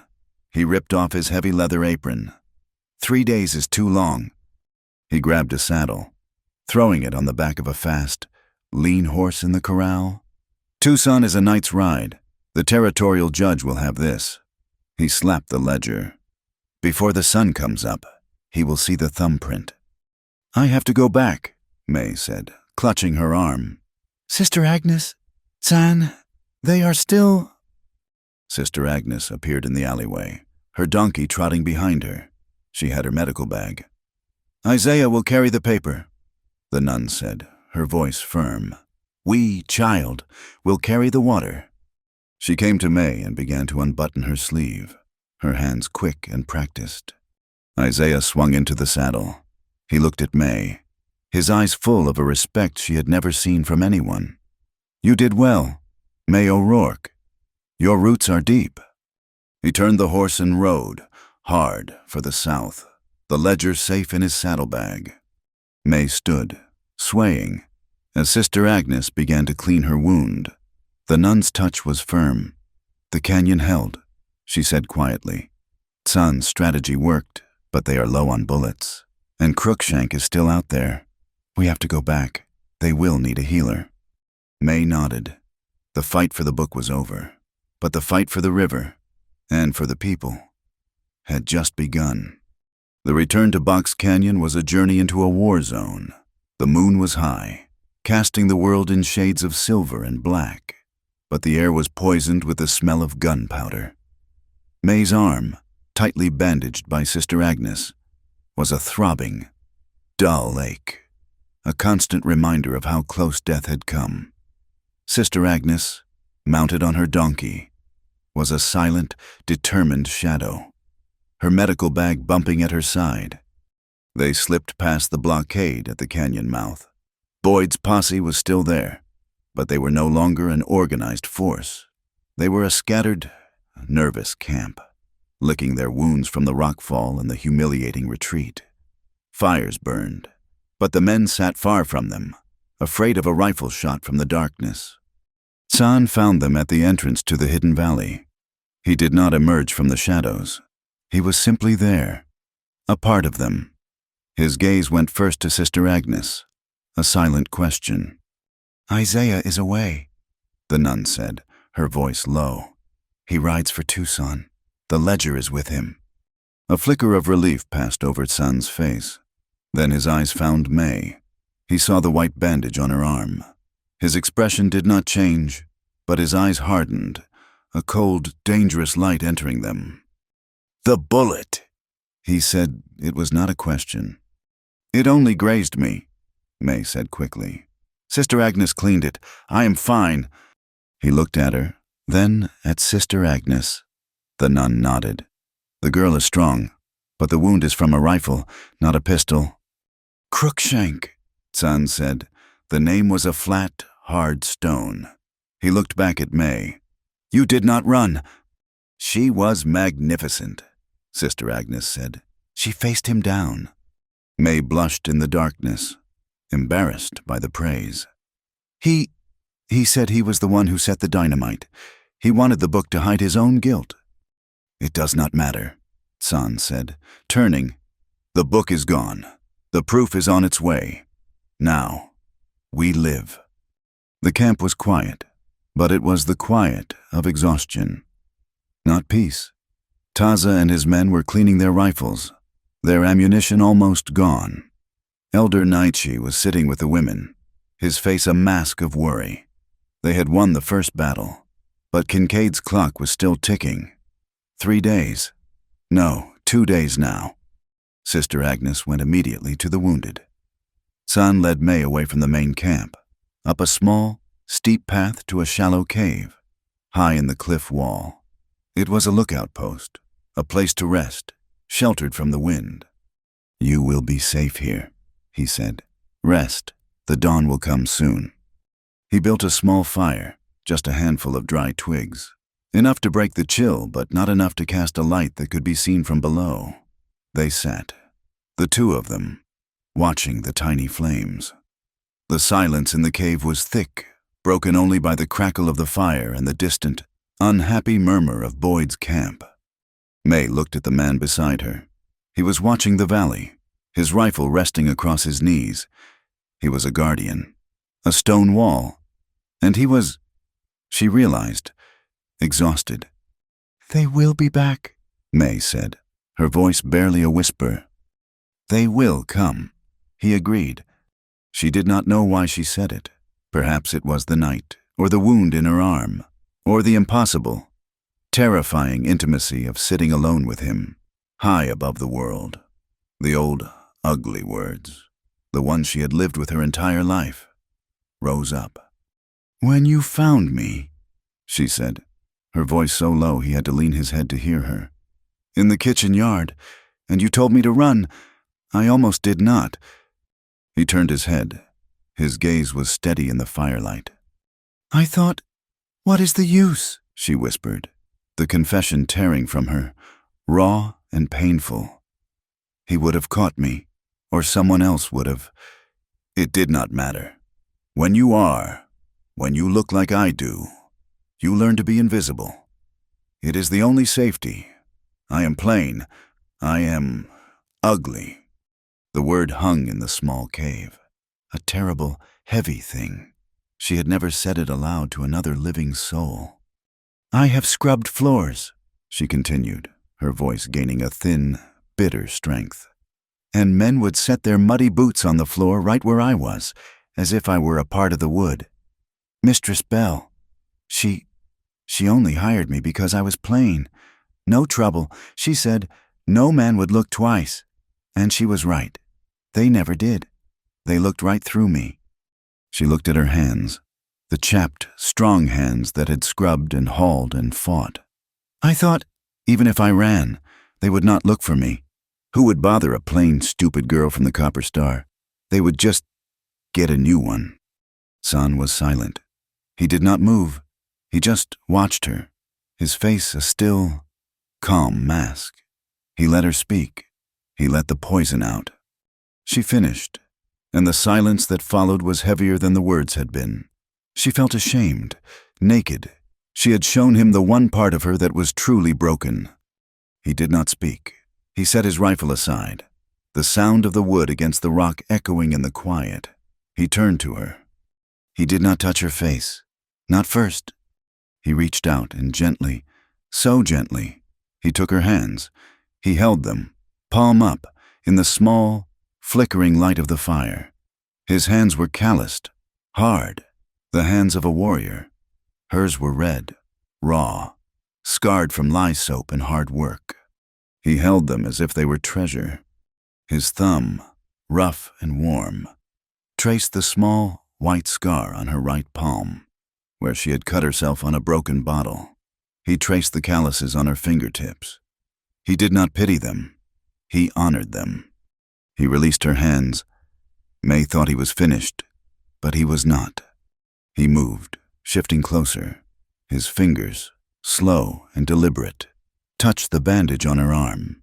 He traced the edge of the cloth, a light, reverent touch that acknowledged her wound, her pain, her courage. Then he lifted his hand to her face. May flinched, just a little. The old instinct to hide. He stopped, his hand hovering. He waited. She made herself stay still. She closed her eyes, her heart pounding, expecting the pity, the dismissal. His fingers touched her. They were not rough. They were a prayer. His calloused fingertips, the ones that knew the feel of a rifle stock and a knife, learned her face.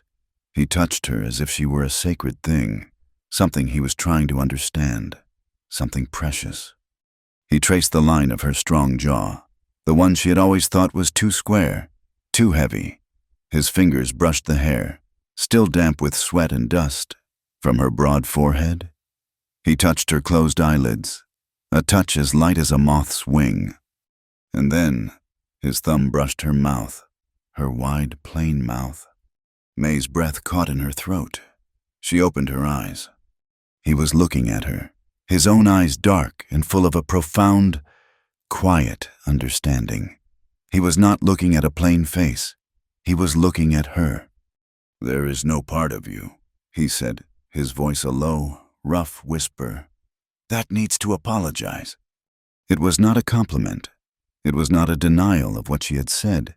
It was an absolution. It was the simple, hard truth. Tears, hot and sudden, welled in her eyes. They were not tears of sadness. They were tears of release. A lifetime of shame, of self-hatred, of hiding, broke inside her. It washed away. She did not know who moved first. Perhaps he leaned in. Perhaps she leaned forward. But she was in his arms, her face pressed against the rough buckskin of his shirt. He held her, not in passion, but in a fierce, protective embrace. His one hand held the back of her head, his fingers tangled in her messy hair. The other was on her back, holding her steady, as if she were a person drowning, and he was the shore. She wept, a quiet, broken sound, for the girl she had been. He held her until the shaking stopped, until her breathing was even. She pulled back, wiping her face with her good hand. She felt light. The ugly, heavy stone she had carried was gone. The virgin Maid, the one who was defined by what she lacked, by what she was not, was gone. She was just May, and it was enough. A small light glinted on her wrist, the blue bead, his gift. A small light glinted on his wrist. The rest of the beads, his mother. They looked at each other in the dim light. The fire was just embers now. He spoke again, his voice lower, if possible. "After tomorrow," he said, his gaze locked with hers. "If we live, I choose you. Before this land, before the sky, I choose you." It was a vow. It was the most beautiful thing she had ever heard. May had nothing to give him. No words for this. She only had her work, her history. She reached into the pocket of her torn, dirty dress. It was still there. A small, square piece of linen, folded neatly. It was old, softened by 1,000 washings, and embroidered with a single, faded M, her mother's, the only thing she had from Ireland, her only link to home. She pressed it into his hand. He looked at it, confused. "To remember home," May whispered, her voice thick. Son understood. This was her story, her beads. He took the handkerchief. He did not put it in a pocket. He carefully, deliberately, tied the piece of white linen around his left wrist, the one that bore his mother's turquoise, the white of her past, the blue of his. They sat there, side by side. They did not kiss. It was not a night for that. It was a night for oaths, for the quiet binding of two souls who had found each other in the fire. They sat as equals, as partners. They must have dozed. The next thing May knew, the cave was filled with a cold, gray light. It was dawn. She sat up, her body stiff. San was already awake, his rifle in his hand, standing at the mouth of the cave. He was listening. "What is it?" May asked, her heart beginning to pound. "The time is over," he said. And then she heard it, a sound that did not belong in the desert, the high, sharp, mournful wail of a train whistle. Kincaid's railroad. It was followed by a sound that shook the earth. A deep, rolling boom, far upriver. It was not a rifle. It was not a cannon. It was the sound of dynamite. May scrambled to her feet, her hand flying to her mouth. "No, Isaiah, he did not make it. He was too late." "He was not too late," San said, his voice a grim, terrible cold. "Kincaid did not wait. He started." Another explosion, closer this time, echoed through the canyon. They stood at the mouth of the cave, calm, like two people who had just been married and were now walking into a war. The time for hiding was over. The time for running was over. The time for the river had run out. The second explosion was closer, a deep, shuddering roar that sent dust trickling from the roof of the cave. San was already moving. He did not run. He flowed down the steep path, his rifle in his hand, May right behind him.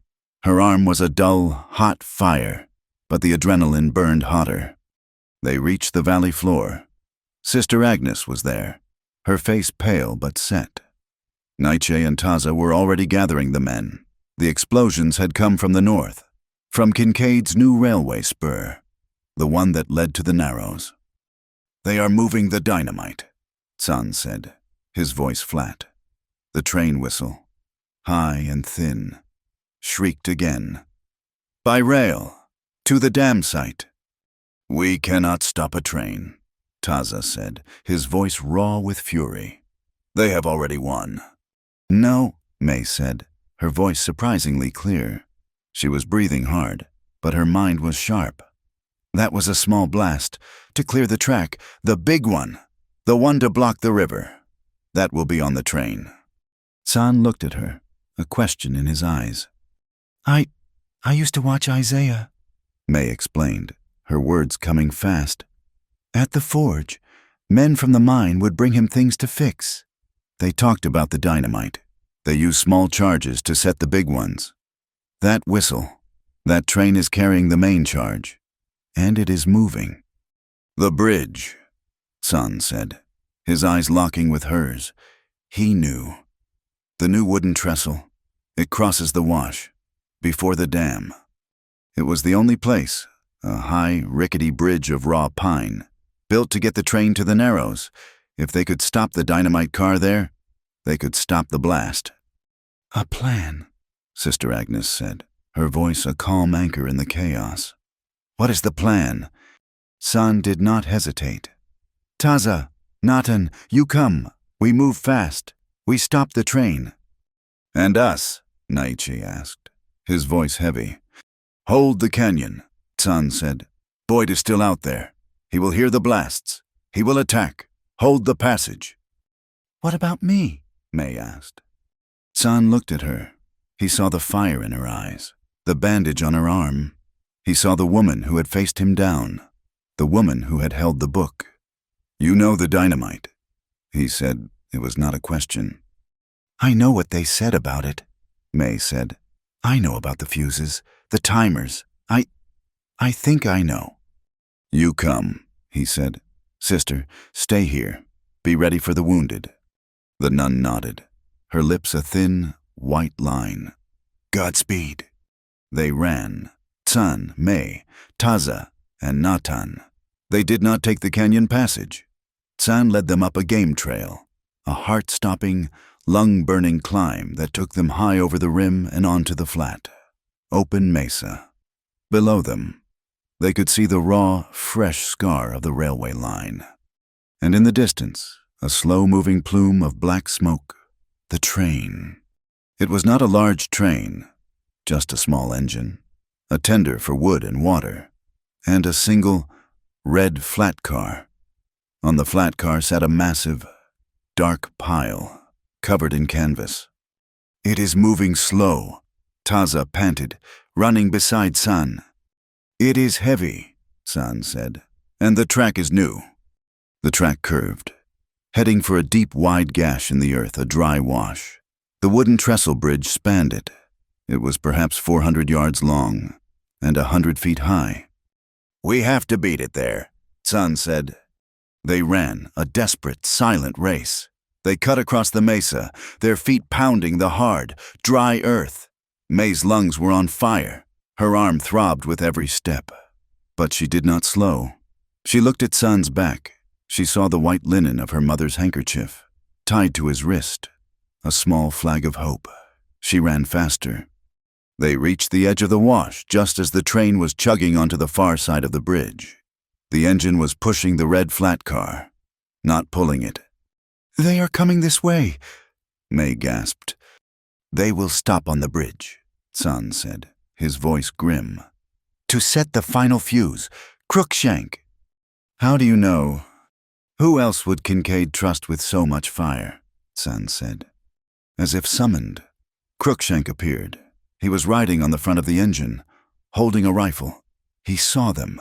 He yelled, a faint, furious sound, and raised his rifle. He fired. The bullet went wide. The train was still moving. "He will not stop," San said. "He will push it. He will push it to the dam." "We have to board it," May said. "Taza, Natan, the engine, stop the engine. May, with me." They scrambled down the loose gravel of the embankment, sliding, almost falling, to the tracks, just as the flat car began to cross over their heads. The bridge was shaking. The noise of the engine, the clatter of the wheels on the new track, was deafening. San did not hesitate. He grabbed one of the huge wooden support beams and began to climb, moving like a spider, hand over hand, up the trestle. May followed, her skirts tearing, her good hand grabbing at the rough, splintery wood. They climbed 50 feet, 100 feet. Below them, the dry wash was a dizzying, rocky floor. They reached the level of the track just as the flat car was rolling past. It was moving at a walk. San swung his body up, over the edge, and rolled onto the car. He scrambled to his feet. May reached the top, her fingers raw, her wounded arm screaming. She could not pull herself up. San turned, saw her, and grabbed her good arm, hauling her onto the car like a sack of grain. They were on.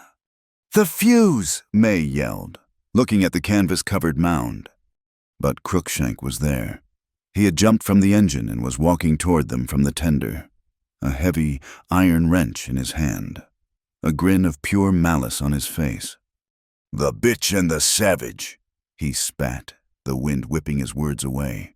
"Come for the party. This is my party." "Taza!" San yelled. The two young men had made it onto the engine from the other side. Taza was struggling with the engineer, a fist fight in the small cab. Natan was trying to figure out the levers. "Go," San said to May.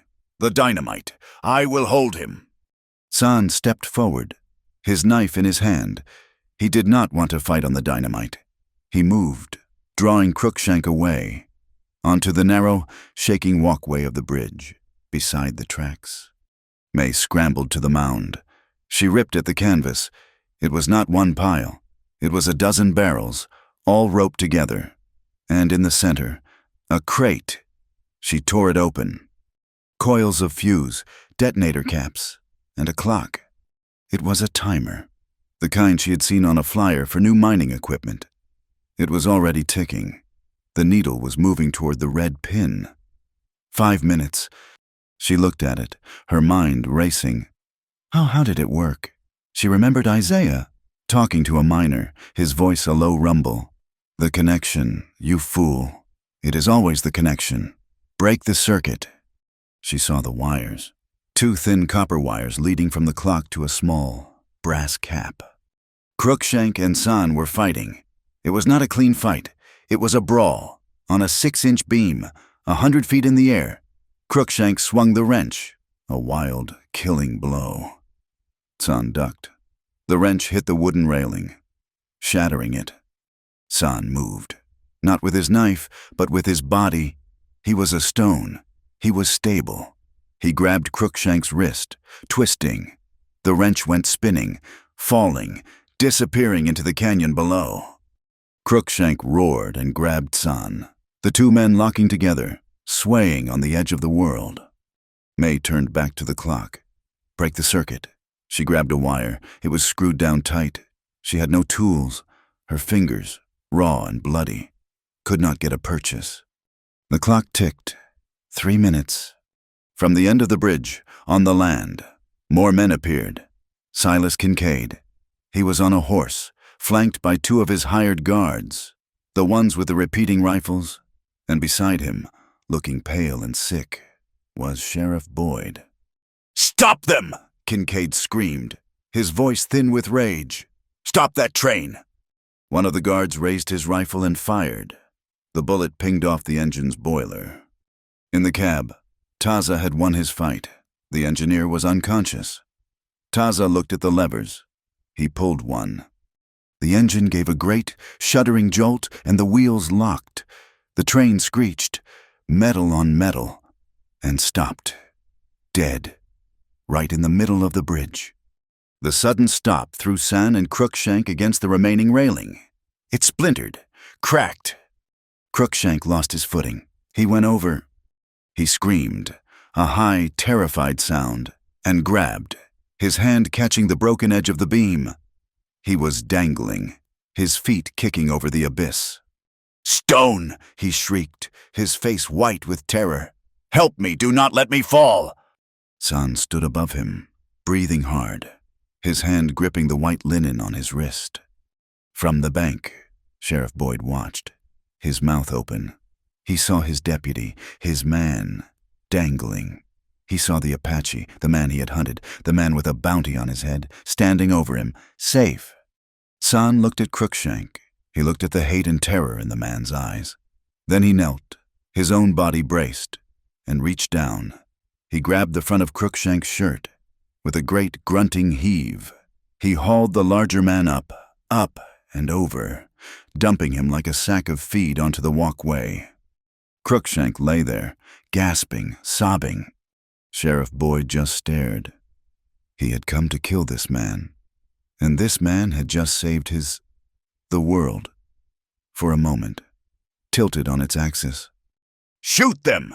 Kincaid screamed at his guard. "Shoot the Apache!" The guard raised his rifle. But Boyd spoke, his voice hoarse. "No." "What did you say?" Kincaid spun on him. "I said no," Boyd said, louder. He unholstered his pistol. He did not point it at San. He pointed it at Kincaid's guard. "Stand down." The guard looked at Kincaid, then at the sheriff. He slowly lowered his rifle. On the flat car, May was frantic. The clock. 2 minutes. She pulled. She twisted. The wire would not break. The train whistle? She looked up. In the cab, Knighton was looking at her, his face a question. He pointed at the whistle cord. A signal. "Yes," May screamed. Pull it now." Natan grabbed the cord and pulled. The whistle shrieked, a long, desperate, repeated cry. It was not a sound of warning. It was a sound of alarm. In Barranca, Mistress Bell heard it. She was standing on the boardwalk, wringing her hands, her heart sick with what she had done. She heard the whistle, the explosions, the distant pop of gunfire. "He is doing it," she said to the air. "He is really doing it. Eli, the newsboy, heard it. He ran to the forge. Did you hear it? Mistress's bell." The train. It is at the Narrows." A small crowd had gathered. The miners, the merchants. They were all looking toward the hills.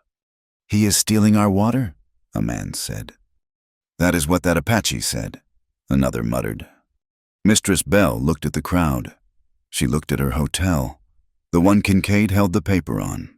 She thought of May, the plain girl she had betrayed. "No," Mistress Bell said, her voice shaking, but loud. "He is not just stealing the water. He is a murderer and a thief. I helped him. I lied for him because he had me in a trap." The confession, shouted on the main street, stunned the crowd into silence. "That girl, May O'Rourke," she cried, tears streaming down her face. "She did not run off. She ran to save us, and that ledger, it has the truth. He is a monster." "She is right," a voice boomed. A horse, lathered and exhausted, came to a halt in the street. Isaiah Turner sat in the saddle. He was not alone. Behind him rode two men with territorial marshal badges, and in his hand, held high, was the ledger. "I am back," Isaiah shouted, "and I brought the law, the real law." On the bridge, May was out of time. 1 minute. "San!" she screamed. San was on his feet. He saw the clock. He saw her bloody fingers. He ran to the car. He saw the problem. He could not break the wire either. He looked at the barrels. He looked at the edge of the bridge.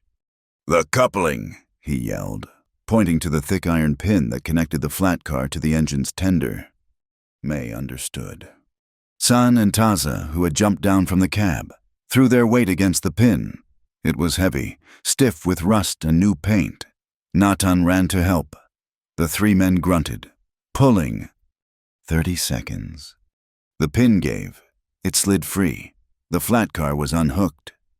"Push!" San roared. May, San, Taza, and Natan. They put their shoulders to the back of the flat car. It was impossibly heavy. It did not budge. "Push!"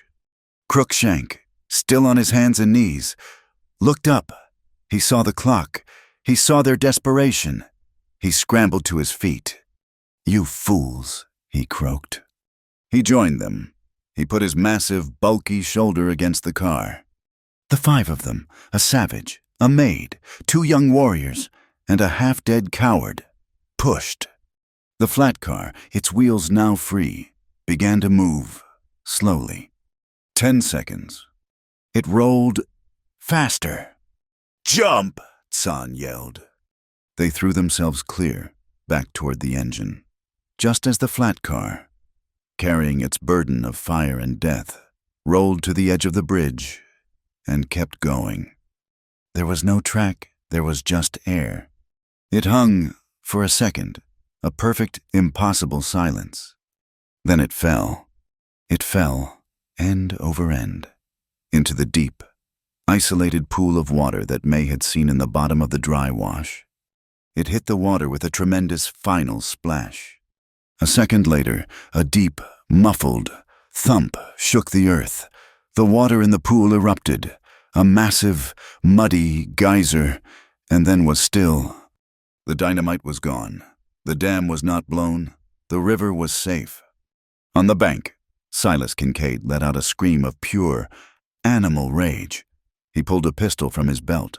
"I will kill you all!" He aimed at San, on the bridge. "No," a voice said. It was Isaiah. He was there, on the bank, the territorial marshals with him. He had the ledger open. "Silas Kincaid," Isaiah's voice boomed. "You are under arrest." He held the book up for the crowd. For Boyd. For Kincaid's own men. "It is all here, the bribes, the theft, even his thumbprint." Kincaid looked at the marshals. He looked at his own guards, who were now looking at each other. Not at him. He looked at Sheriff Boyd, who was slowly, deliberately, putting his pistol back in his holster. Kincaid was trapped. He turned his horse to run. One of his own guards, the man who had lowered his rifle at Boyd's command, spurred his horse forward and grabbed Kincaid's bridle. "Not today, boss," the man said. his voice flat with disgust. "The pay is not worth this." The second marshal put irons on Kincaid's wrists. The sound of the metal clasping shut was a sharp, final click that echoed in the sudden silence. May stood on the bridge, her knees shaking so badly she had to hold onto the engine. Son stood beside her. He was not looking at Kincaid's capture. He was looking at her. He reached out and, with his thumb, gently wiped a smudge of soot from her cheek. The bridge was standing. The river was running. And in the canyon, the people of Box Canyon, hearing the sudden, final silence, began to breathe. It was over. The new train station at Barranca, the one Kincaid had built to haul his stolen copper, became the first seat of justice the town had ever known. The territorial marshals did not wait. They, and the judge they had brought from Tucson, convened a field hearing right there on the freight platform. It was not a trial, not yet. It was an arraignment, held in the open air, under the hot afternoon sun. The whole town was there. They stood in the red dust, silent, watching. Silas Kincaid, his fine suit stained with dirt, his wrists in irons, stood and listened as Isaiah Turner read from the ledger. Isaiah's voice, a deep and steady rumble, gave no quarter. He read the names. He read the sums. He read the dates of the land seizures. He read the list of obstructions. And when he read Sister Agnes's name, a low, angry murmur went through the crowd. Then Mistress Bell stepped forward, her face pale but her voice firm. She told of the loan, the pressure, the lie she had been forced to tell about May's abduction. Then the guard, the one who had stopped Kincaid, spoke. He told of the dynamite, the plan, and Crookshank's bragging. And then, "Sheriff Boyd?" He stood there, his badge still on his chest, but his face was gray. He did not speak in his own defense. He just looked at Son, who was standing quietly at the edge of the crowd, near May. "I saw him," Boyd said, his voice hoarse, speaking to the judge but looking at the Apache. "I saw him pull Crookshank up. I was there to hunt him, and he saved my man. He saved him." The judge, a man with eyes as hard as the desert, listened to it all. He looked at Kincaid's thumbprint on the last page of the ledger. He nodded. "Silas Kincaid," the judge said, "you are remanded to the custody of the territorial marshals, to be tried in the federal court in Tucson for conspiracy, fraud, and attempted murder. And you, Sheriff Boyd," the judge continued, "you are stripped of your office. You will be held for the territorial court, pending a full investigation into your complicity. Your badge is no longer your own." It was over. The paper law had finally, terribly, aligned with the truth. Kincaid and Boyd were led away in chains, loaded onto the very train they had meant to use for their crime. Sister Agnes did not watch the proceedings. She was in the shade of the station's overhang, her medical bag open, her hands moving with quiet, efficient grace. She was tending to the wounded. She stitched a cut on Taza's arm, bandaged the engineer's head, and gave water to the man who had been pinned under his horse. The one Son had shot. May was beside her, her own arm in a clean sling, her good hand holding bandages, washing wounds, doing the work.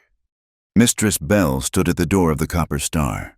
She had a box, and in it were papers, loans, debts, the small, petty ways Kincaid had owned them all. When the miners who had been in the posse, the ones who had followed Boyd, came shuffling back, she did not yell. She took their papers, and one by one, she tore them up. "The debt is gone," she said, her voice clear. "Mine, yours. We are starting over. And," she added, her eyes finding May's, "we are starting a water fund, for the drought, for everyone." Isaiah Turner, his work not yet done, met with Elder Nietzsche and the marshals. The ledger, now an official court document, had proved the illegality of the dam.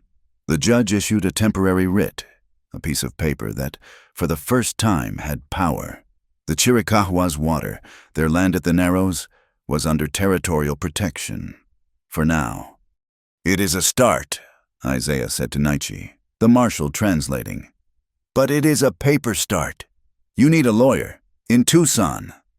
Naichi looked at the blacksmith. "This man of iron and words." He nodded. "You will be our voice." "I will find the voice," Isaiah promised, "and I will make them listen." Of Crookshank, there was no sign. When the smoke had cleared, when San had been pulled from the bridge, the man he had saved was simply gone. He had vanished into the chaos, slipping away like a snake into the rocks, taking his hate with him. He was a loose end, a dark thread left hanging. But he was a problem for another day.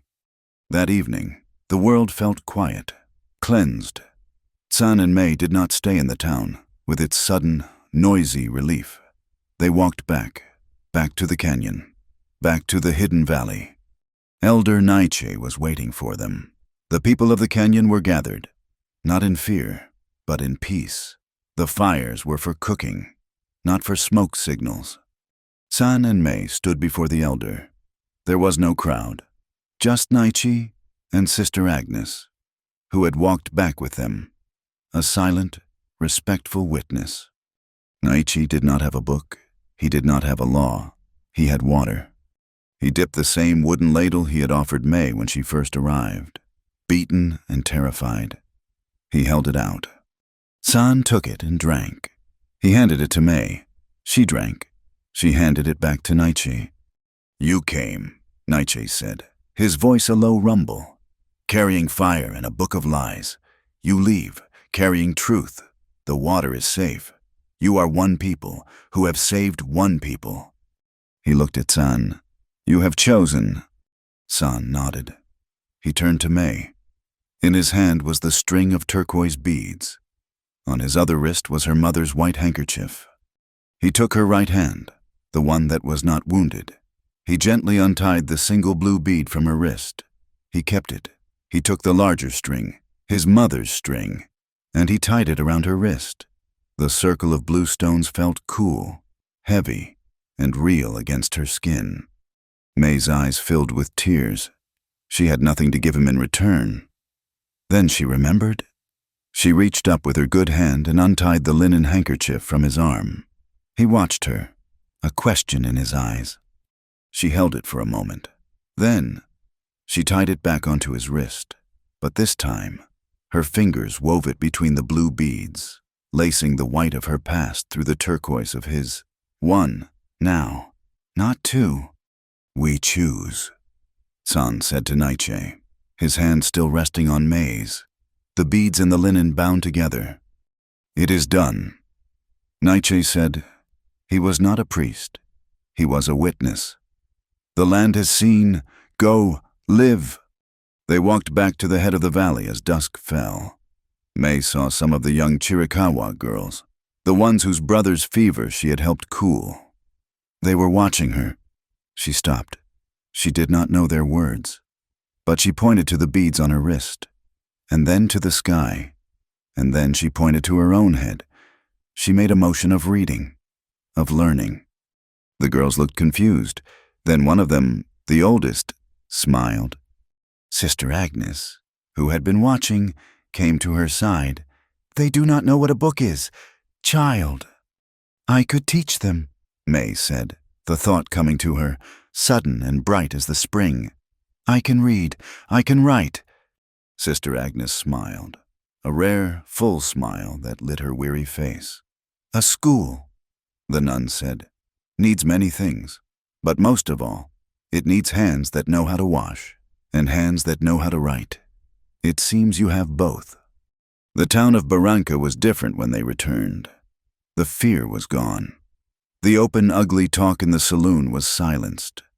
There was a new, wary respect in the eyes of the miners when they saw the people from the canyon. It was not friendship, not yet, but it was the quiet that comes before good. That night, a miracle happened. The sky, which had been a clear, hard bronze for months, broke.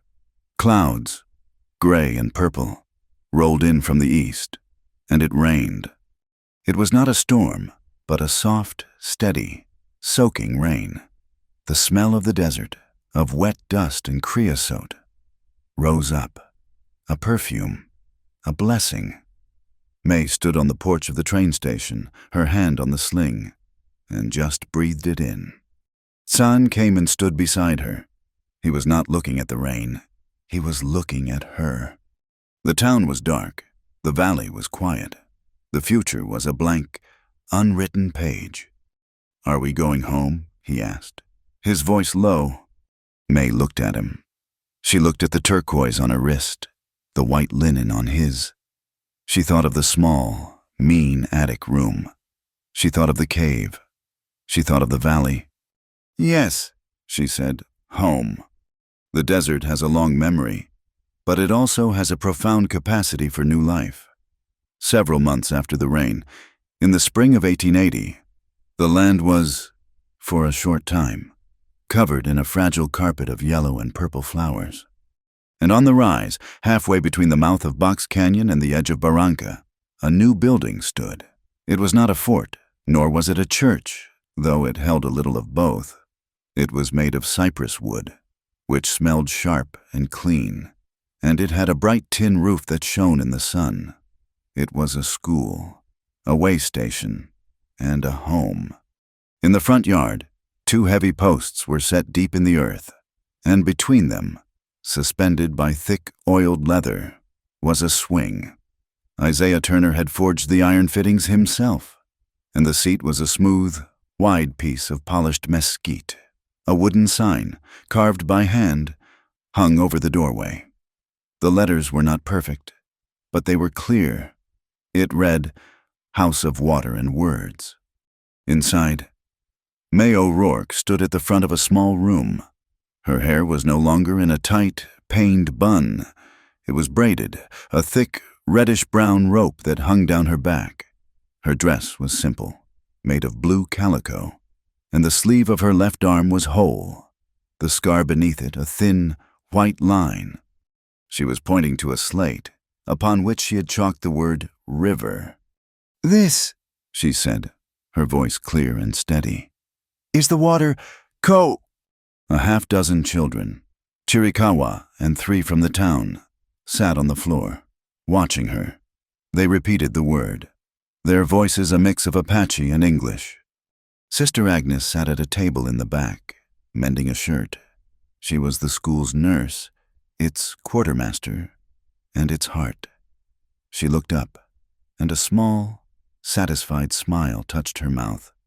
Outside, in the bright, hot sun, San was working with Taza and a few of the younger men from the town. He was not teaching them to fight.